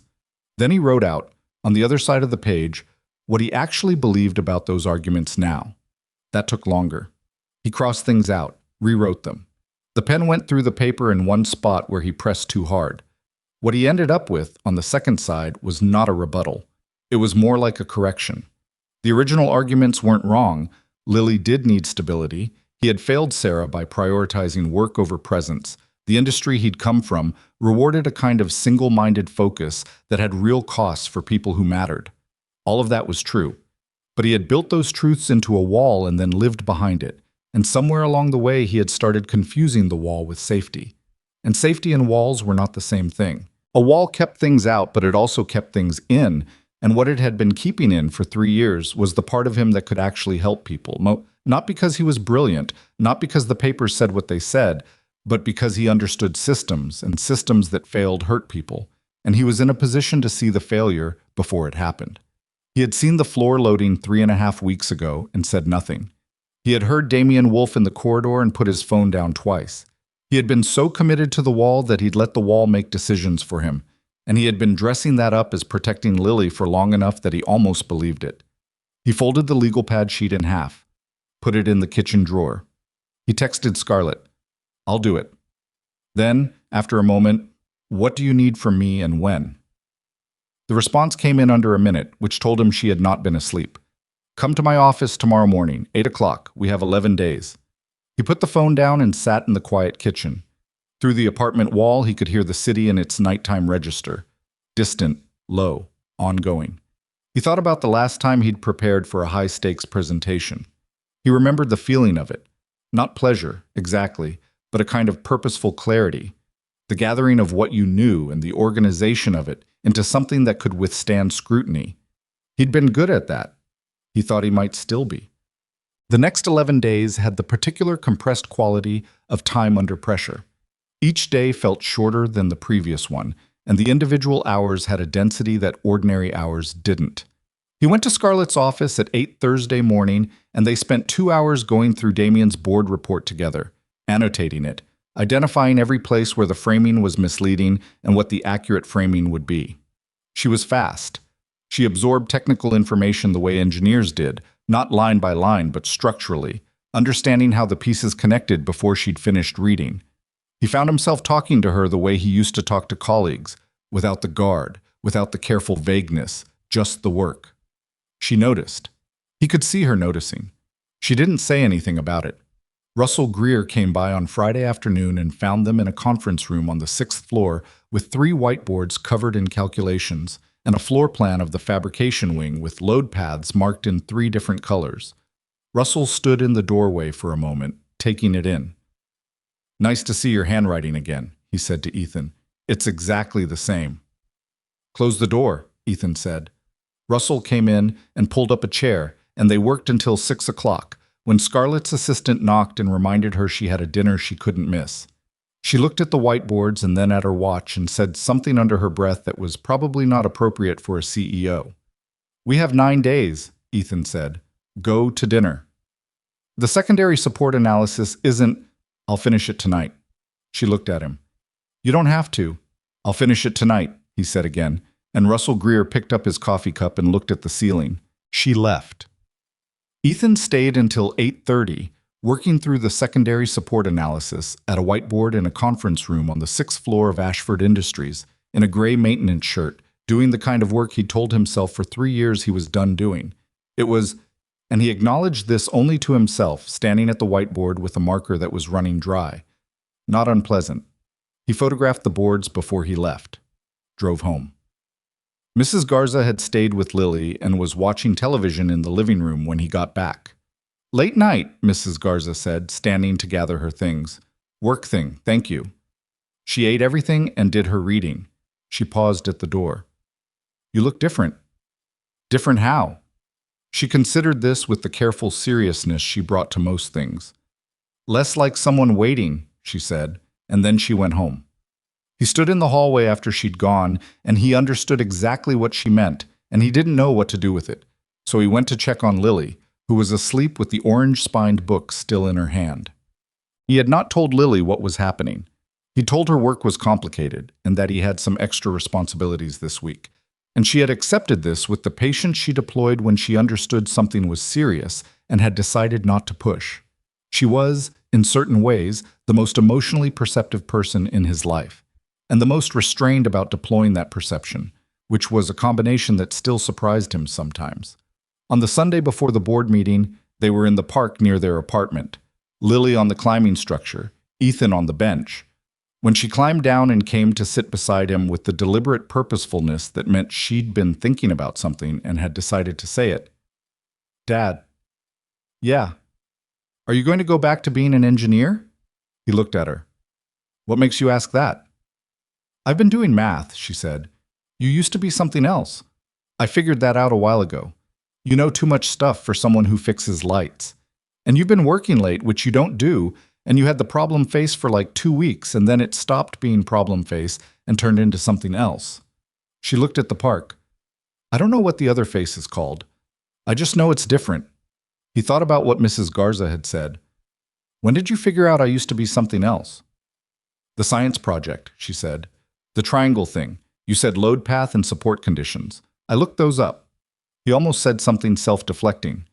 He stopped himself. "I was an aerospace engineer," he said. "Composite materials. I designed structural systems for aircraft." She was quiet for a moment. "Why did you stop?" "Because when Mom died, I decided I needed to do something that kept me here. Regular hours. Predictable schedule. Never getting on a plane." She absorbed this. He watched her do it, the careful, methodical way she had of taking in difficult information and holding it steady.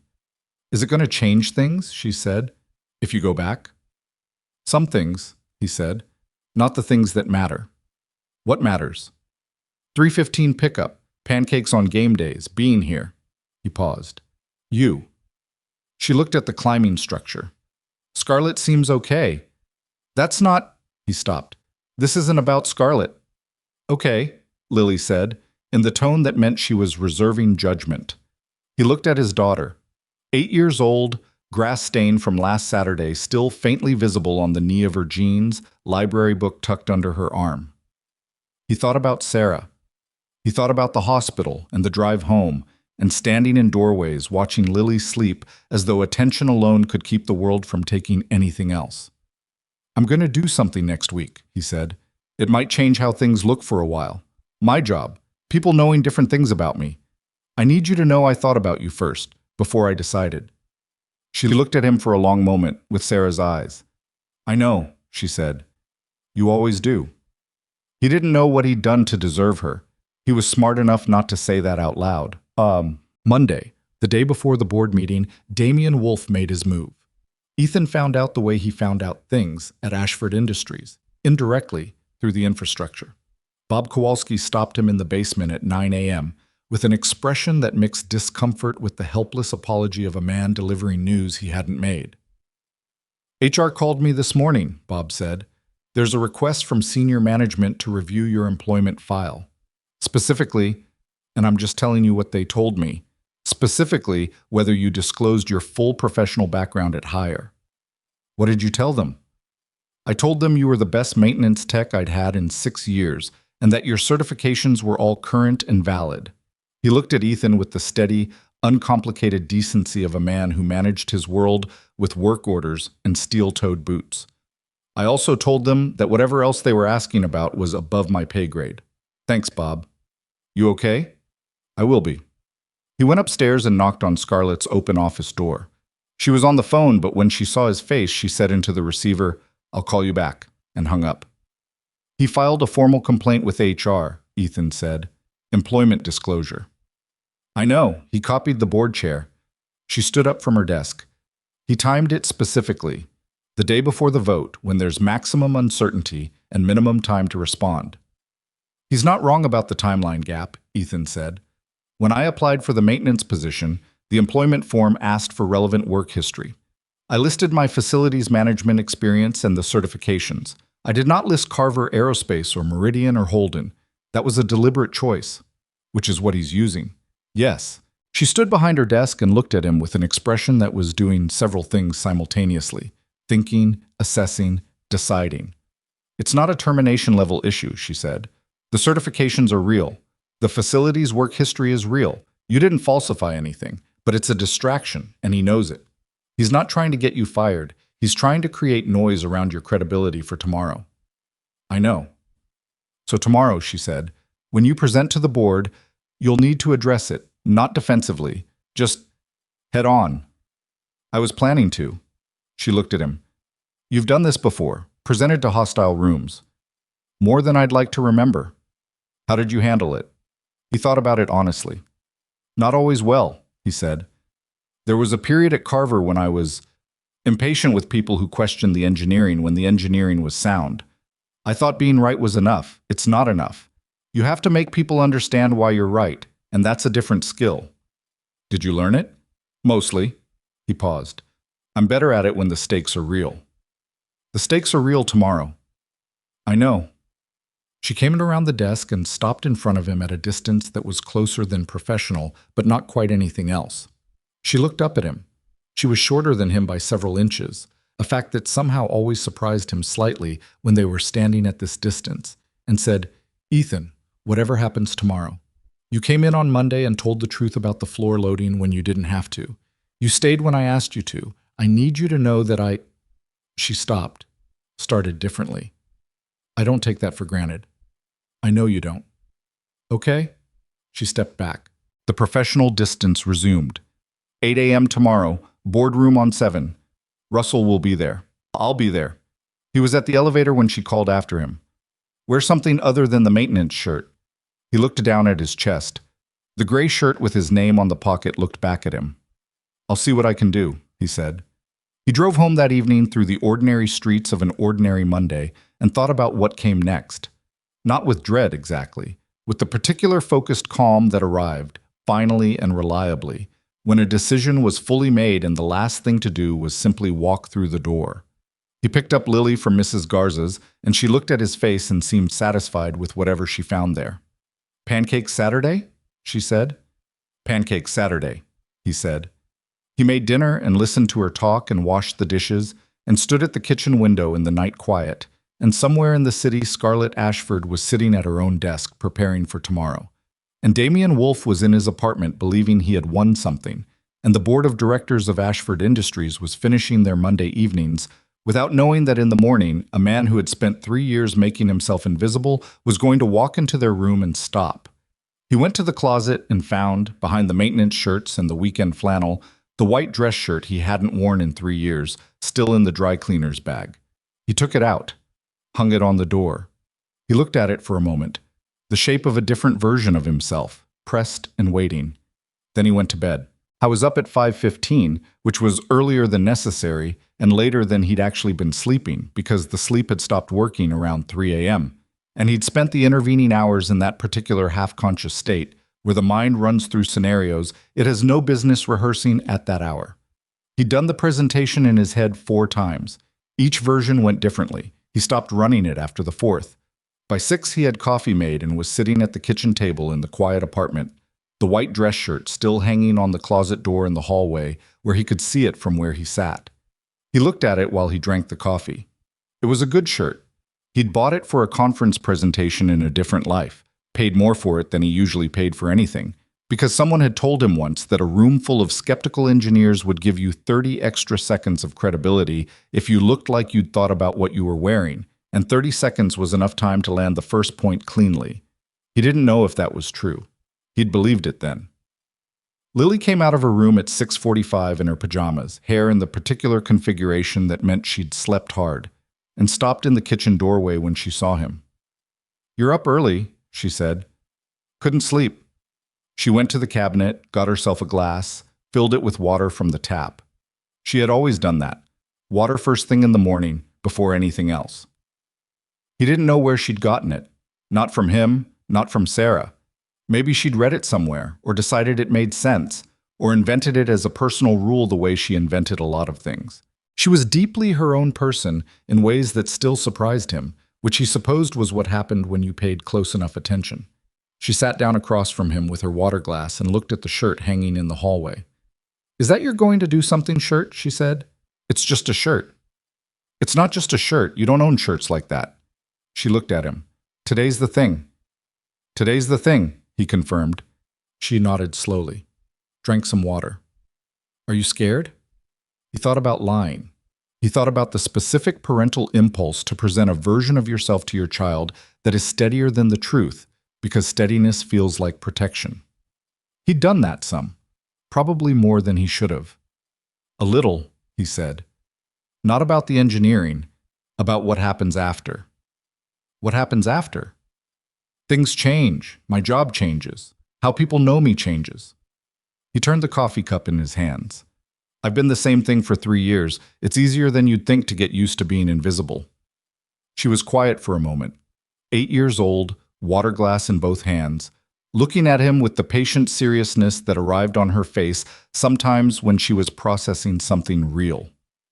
"Mrs. Garza says my mom used to say that the bravest thing people do is stop hiding," Lily said. "She says she told her that once when she was having a hard time about something. She didn't say what." He hadn't known that. He held it carefully. "When did she tell you that?" "A while ago. I didn't say anything because I didn't know when it would be useful." She finished the water. "I think it's useful now." He looked at his daughter. He thought about Sarah, not the absence of her, which was what he usually thought about, but the presence, the actual person, her directness, her refusal to wrap things in packaging when the thing itself would do, the way she'd talk to people like they were capable of handling the truth if you gave it to them straight. He saw that in Lily's face right now, clear as anything.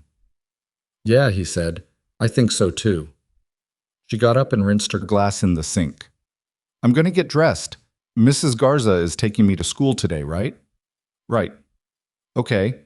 She went back toward her room and then stopped in the hallway beside the hanging shirt, looking at it for a moment. "It's a nice shirt," she said, and went in and closed her door. He sat at the kitchen table alone and finished his coffee, and the morning was quiet around him, and he understood, not for the first time but perhaps more clearly than before, that the most important thing he'd built in 3 years wasn't the invisibility. It was her. And she was asking him to stop hiding, in the specific and gracious way she had of asking for things, which was to simply tell him the truth and trust him to hear it. He got up, got dressed, put on the white shirt. The boardroom on the 7th floor was a room designed to communicate authority. Long oval table, high-backed chairs, the company's founding documents framed on one wall, a window along the south side that looked out over the city in the particular way of rooms built for people who were meant to feel like they owned something. Ethan had been in rooms like this before. He'd always found them slightly absurd and largely effective, which was the honest assessment. He arrived at 7:55. Russell Greer was already there, at the side credenza with a coffee cup, talking to a woman Ethan didn't know who turned out to be the board chair, Margaret Osei, late 50s, reading glasses pushed up on her head, the manner of someone who had run enough meetings to know exactly how much ceremony was necessary and how much wasn't. She shook Ethan's hand with a directness he appreciated. "Mr. Calloway," she said, "Russell has told me something about your background." "I imagine he has," Ethan said. "We'll get to that." She looked at him steadily. "I want you to know that this board's interest is in understanding what the engineering actually shows, not in theater." "That's all I'm here for," he said. The other board members came in over the next few minutes, 6 of them in total, which was the full complement. Damian Wolf arrived with them, in the suit he'd clearly selected for today, and when he saw Ethan standing at the front of the room near the display, something moved across his face that he controlled quickly and efficiently. Whatever he'd been expecting, it wasn't this. Not the white shirt, not the position at the front, not the expression Ethan was wearing, which was not aggressive and not apologetic, and not the face of a maintenance technician who had wandered into the wrong room. Scarlett came in last. She saw the room, Ethan at the front, Russell at the side, the board assembled, Damian at the far end of the table with his folder in front of him, and she took it all in about 2 seconds, and then she sat down across from Margaret Osei and said, "Let's start." Damian went first. That had been agreed in advance, which had been Ethan's suggestion. Let him make his case fully, uninterrupted, and then respond to what was actually there rather than a predicted version of it. Damian spoke for 22 minutes. He was good at it. Ethan had to give him that. The presentation was organized, the language was measured, and he had correctly identified that the board would respond to expressed concern more than overt criticism. He framed everything as worry. He was worried about the timeline, worried about the certification process, worried about oversight structures, worried that the near miss on the floor loading was symptomatic of broader issues. He said Scarlett's name respectfully and often. He cited her accomplishments before suggesting they were at risk. It was well executed. It was also, in the specific technical sense, wrong in ways that required expertise to identify, which was precisely why he'd built it the way he had. When Damian finished, Margaret Osei looked at Ethan. "Mr. Calloway." He stood up. He didn't have slides. He had the whiteboards from the 6th floor conference room photographed and loaded on the display, and he had the engineering documentation in a folder he'd put together over the past 11 days, tabbed and annotated. But mostly what he had was 11 days of working through every corner of the expansion project's technical foundation until he knew it the way he knew his own handwriting. He started with the floor loading. The floor loading issue that Mr. Wolf describes as a near miss is accurate in one sense, he said. The floor system as originally specified would have been inadequate for the updated equipment weight.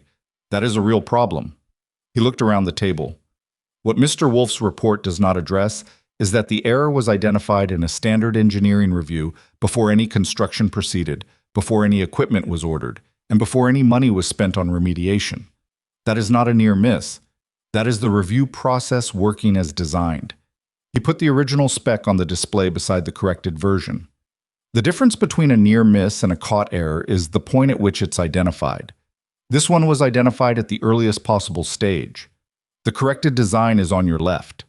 He walked them through the bond strength question next.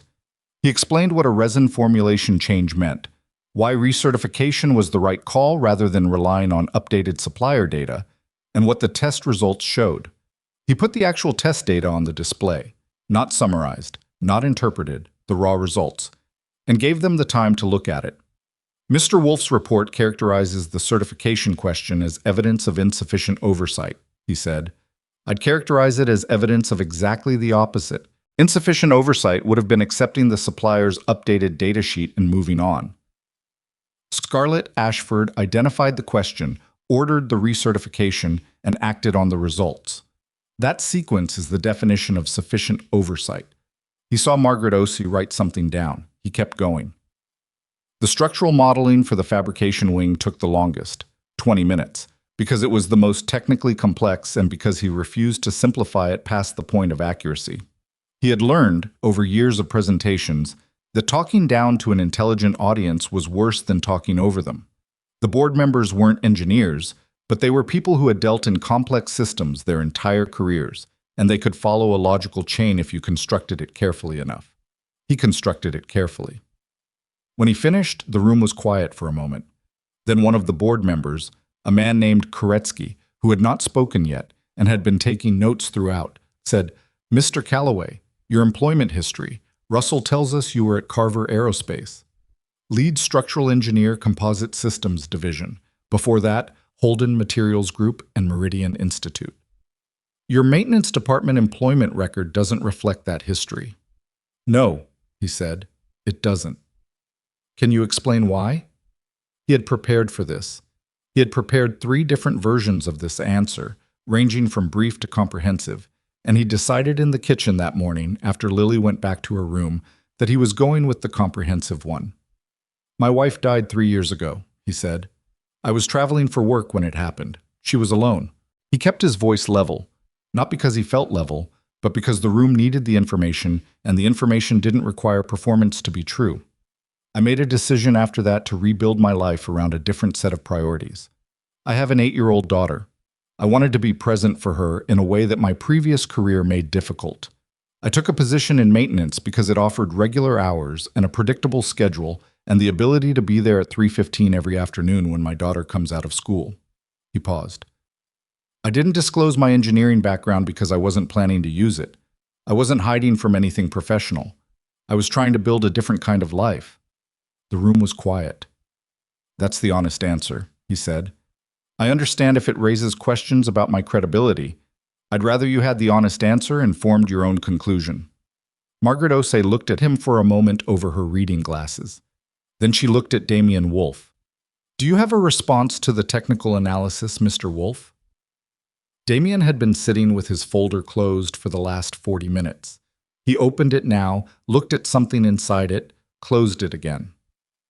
"The timeline extension remains a concern," he said. 6 to 8 weeks is a consequence of catching the floor loading issue at the review stage rather than the construction stage," Ethan said. "The alternative timeline, the one without the extension, was based on a flawed spec. That timeline was not achievable. It was only appearing achievable because the spec was wrong. The cost overrun is approximately 12% of what the remediation cost would have been if the issue had been discovered post-construction." He'd run that number 4 days ago. He put it on the display. "If anyone would like to verify the calculation, it's on the display." Damien looked at the number on the display. He did not offer a response. Margaret Osei said, "I think we've heard what we need to hear. I'd like to ask the board members if they have questions for either presenter before we move to deliberation." There were questions. They went on for another 40 minutes, and they were good questions, specific, probing, the kind that came from people who were actually trying to understand something rather than score a point. Ethan answered every one of them directly. When he didn't know something, he said he didn't know it, and what he'd recommend to find out. He made 2 corrections to things he'd said earlier when the questions revealed a detail he'd understated. He did not try to be perfect. He tried to be accurate. Damien answered 3 questions. His answers were shorter each time. At 10:45, Margaret Osei called a recess for deliberation and asked everyone except board members to step out. The hallway outside the boardroom had the specific quality of hallways outside rooms where things were being decided.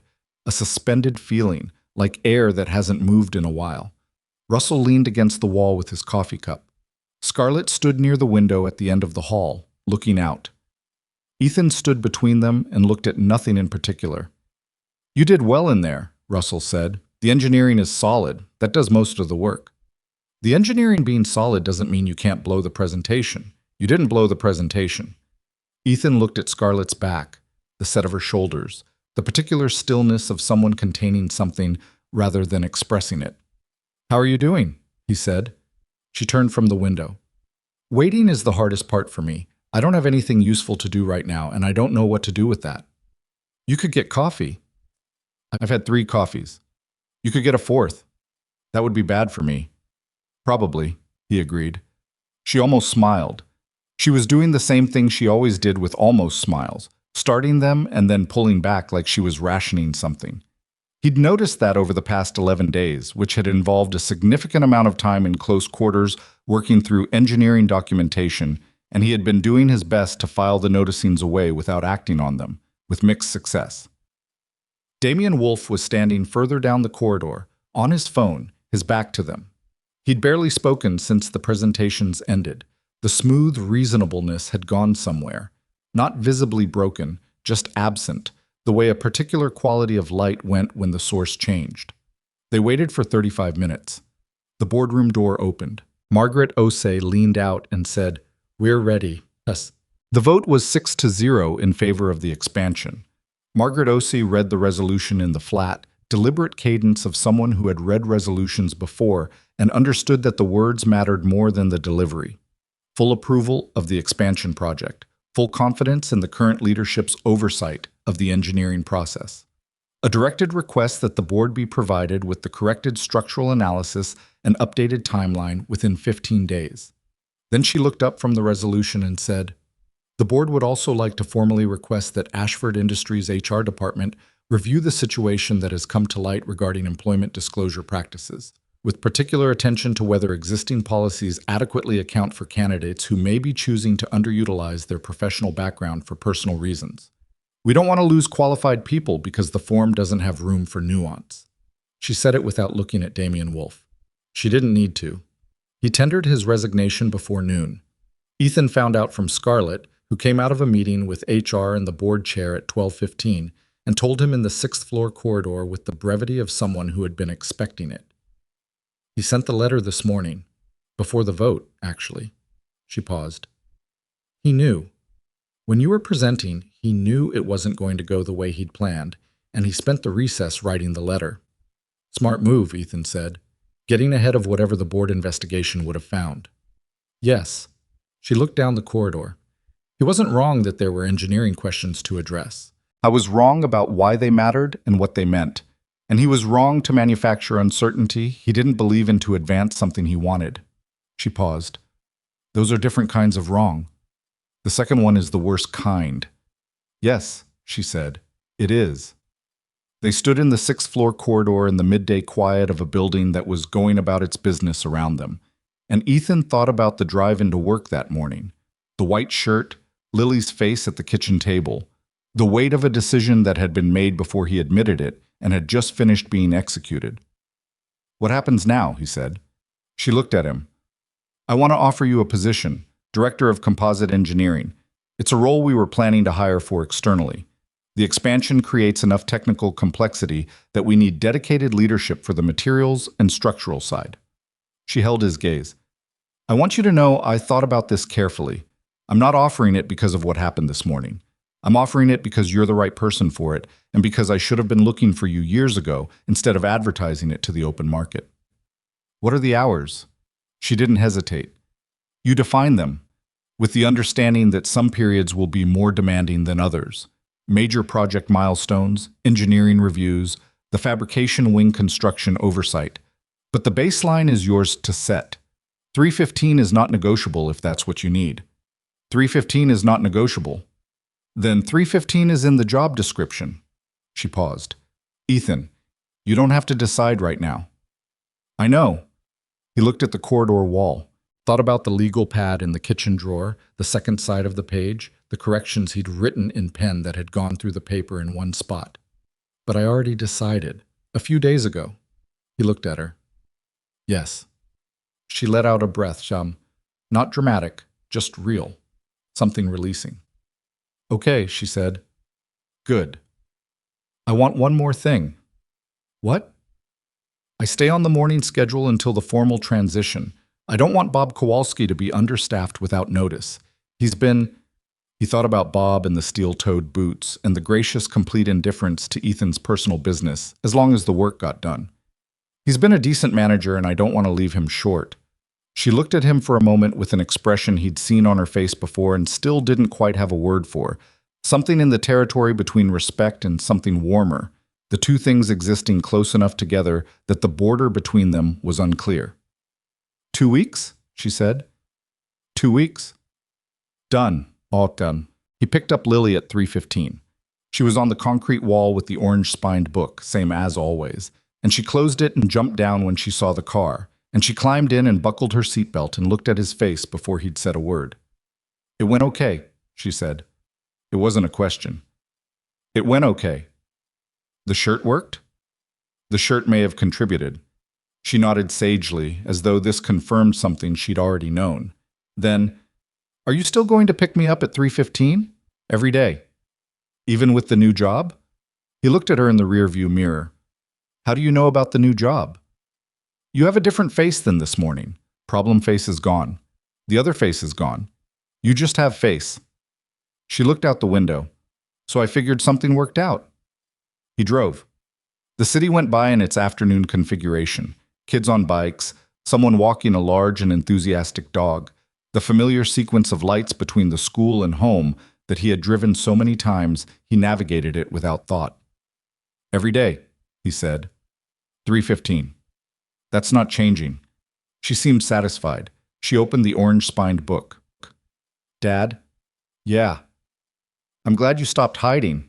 He kept his eyes on the road. Me too, Bug. She read for the rest of the drive, and he let her, and the afternoon was ordinary in the specific way that good days often were. Not triumphant, not cinematic, just the regular texture of a life that had been, sometime in the past few weeks, quietly rearranged into something with more room in it. The weeks that followed had the shape of transition. Not clean, because transition was never clean, but workable. He finished the last 2 weeks in the maintenance department. The same way he'd done everything there, showing up early, doing the work, leaving the log entries in careful handwriting. Bob Kowalski shook his hand on the last day and said he was sorry to lose him and glad he was staying in the building, and meant both things, and Ethan appreciated both. He moved to the engineering floor in the 3rd week of October. His office was a converted storage room that had been hastily cleared and furnished, which he liked better than the larger office they'd offered him, because it had a window that faced east and got good morning light, and was far enough from the main engineering bay that he could work without the ambient noise of other people's conversations when he needed to think. The fabrication wing construction oversight consumed the first month. The revised structural design, corrected column spacing, updated floor system, load paths recalculated against the actual equipment procurement list, went into construction on schedule, which was the schedule that accounted for the revision, not the original one. Things took the time they took. He'd learned over a career's worth of projects that the only timeline that mattered was the accurate one. Russell Greer came by twice in October, once to consult on the materials certification documentation, and once, Ethan suspected, just to check on him. They had lunch in the cafeteria on the 7th floor, the one Ethan had been told he didn't belong in 2.5 years ago, the one he'd thought of as Scarlett's floor. He belonged there now in a different sense, which still felt slightly strange, the way a room felt strange when the furniture had been rearranged and your memory kept expecting the old configuration. You look like yourself, Russell said over the lunch. I'm not sure what that means. It means you look like the person I knew at Carver, minus the edge. He considered. The edge was useful. It was also sometimes a problem. I remember. The minus the edge version might be better for what you're doing here.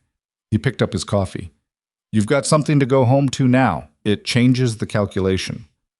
It changes the calculation, Ethan agreed. He and Scarlett had a working relationship that was, for the first several weeks, genuinely just that. The transition into the new role created enough structure and enough legitimate professional need for regular interaction, that the other thing, the thing that had been accumulating since a blind date in an Italian restaurant, had a natural container to live inside. They met twice a week on engineering progress. They exchanged messages at odd hours when a project question arose, which happened in both directions, which was new. She asked good technical questions, and he gave direct answers, and she pushed back when she thought he was under-explaining, and he revised when she was right, which was often enough to be interesting. It was, objectively, a good professional relationship. It was also something else, and they both knew it was something else. And neither of them moved toward it directly because both of them had reasons, real reasons, not cowardice, to move carefully. She had spent 6 years running a company that people were always looking for angles in. He had spent 3 years learning that his own judgment about readiness was not always accurate.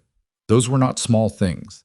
They were the kind of things that deserved to be taken seriously rather than overridden by feeling. So they took them seriously, and they let the time pass, and they kept working. It was a Saturday in early November when Lily came to the office. He told her once that she could come see where he worked, in the casual way you offered things to children half expecting them not to take you up on it, and she had filed it in the category of things she was planning to redeem at a strategically optimal moment. The moment she chose was a Saturday when he'd gone in for 3 hours to review construction documentation, bringing her along because Mrs. Garza had a family thing. She was quiet in the office. She was always quiet in places she was observing for the first time, taking inventory before she said anything. She looked at the whiteboard, which had a load path diagram on it that he hadn't erased yet. She looked at the fabrication wing blueprints pinned to the corkboard. She looked at the east-facing window and the morning light, and then at him, making some assessment he wasn't privy to. He gave her a piece of paper and some pens, and she drew while he worked, the same way she'd drawn at home since she was small, with focused, unhurried attention, like the thing she was making already existed and she was just finding it. Scarlett arrived at 10:30, which was not planned. She had her own access card and her own reasons for coming in on Saturdays. And she walked past Ethan's office door, stopped, backed up, and looked at the scene inside. Ethan at his desk, Lily cross-legged on the floor with a piece of paper, with an expression that landed somewhere between surprise and something softer. "Sorry," she said. "I didn't know you'd be here." "Saturday documentation review," he said. "Lily, you remember Scarlett?" Lily looked up from the paper. "Hi." "Hi." Scarlett leaned against the doorframe. "What are you drawing?" Lily held it up. It was a bridge, drawn in her particular style, detailed and slightly asymmetrical, with 2 buildings on either end of it at different heights. "A bridge," she said, "because bridges are better than walls." Scarlett looked at the drawing. "Walls keep things out," Lily said, with the authority of someone who had thought about this. "But bridges let you get somewhere, and they're harder to build." Ethan looked at his daughter. She was looking at Scarlett with the calm, direct attention she gave to things she'd decided were worth paying attention to. "That's true," Scarlett said quietly. "They're harder to build." "But once they're built," Lily said, "they stay." She went back to the drawing. Scarlett met Ethan's eyes across the office, and the look between them lasted longer than professional and shorter than anything that needed words, and held in it the specific weight of 2 people who had arrived at something real through the difficult and non-linear route rather than the easy one. Here is what Ethan Calloway learned in the year that changed his life: that hiding is not the same as healing, even when it looks like it from the inside. He had told himself for 3 years that the invisible life was about protecting Lily, and that was partly true. The 3:15 pickup was real. The regular hours were real. The refusal to get on planes was real. But there was another part that had nothing to do with Lily, and that part was about punishment. He had decided, in the raw and unexamined way of someone in acute grief, that the work had taken him away, and the work had cost him Sarah, and so the work needed to be given up. It was the logic of grief rather than the logic of truth. The work hadn't killed Sarah. The accident had.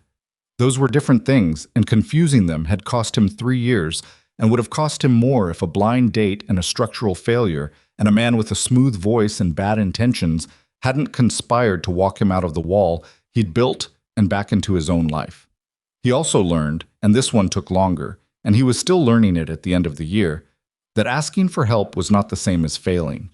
He had walked into that boardroom alone in the sense that nobody could give the presentation for him, but he had not been alone in the sense that mattered. Russell Greer had called him from a hotel room and told him the truth he needed to hear. Lily had sat across the kitchen table at 6:45 in the morning and handed him a piece of her mother that she'd been carrying quietly until the right moment. Scarlett had asked him directly for what she needed and then given him the room to decide. None of those people had done his work for him. All of them had made it possible. That is not a small thing. Most people never learn to tell the difference between doing something alone and doing something yourself. The first is sometimes necessary and often unnecessarily painful. The second is the actual goal, being the person who does the thing. And it does not require being isolated to count. And then there was Lily's bridge. He kept the drawing. He had it tacked to the corkboard in his office beside the fabrication wing blueprints, which was perhaps not the most professional arrangement of materials, but which was accurate to the things he thought about in that room. The bridge in the drawing connected two buildings at different heights, which meant one side was always going to be elevated relative to the other, which meant crossing it required accepting the asymmetry rather than waiting for both sides to be level. Both sides were never going to be level. That was true of buildings, and it was true of people who had each been through things the other hadn't, and the bridge was still worth building. He did not become a different person in the year that changed his life. He became, and he thought about this carefully, because he had enough engineering instinct to distrust dramatic transformations, a more accurate version of the person he had been. The grief was still there. The 315 pickup was still non-negotiable. He still sometimes stood in Lily's doorway at night and watched her sleep, and the watching still had the quality of holding something he was afraid of losing. He was imperfect in all the ways he had always been imperfect, including new ones he discovered as the year went on. But the wall was down, and the bridge was there. And on a Saturday in November, in a converted storage room with east-facing windows and good morning light, a woman leaned against the doorframe and looked at a drawing of something harder to build than a wall, and decided it was worth building, and the man across the room made the same decision at the same moment, and neither of them said it out loud because some things don't need to be said out loud to be real. Lily knew.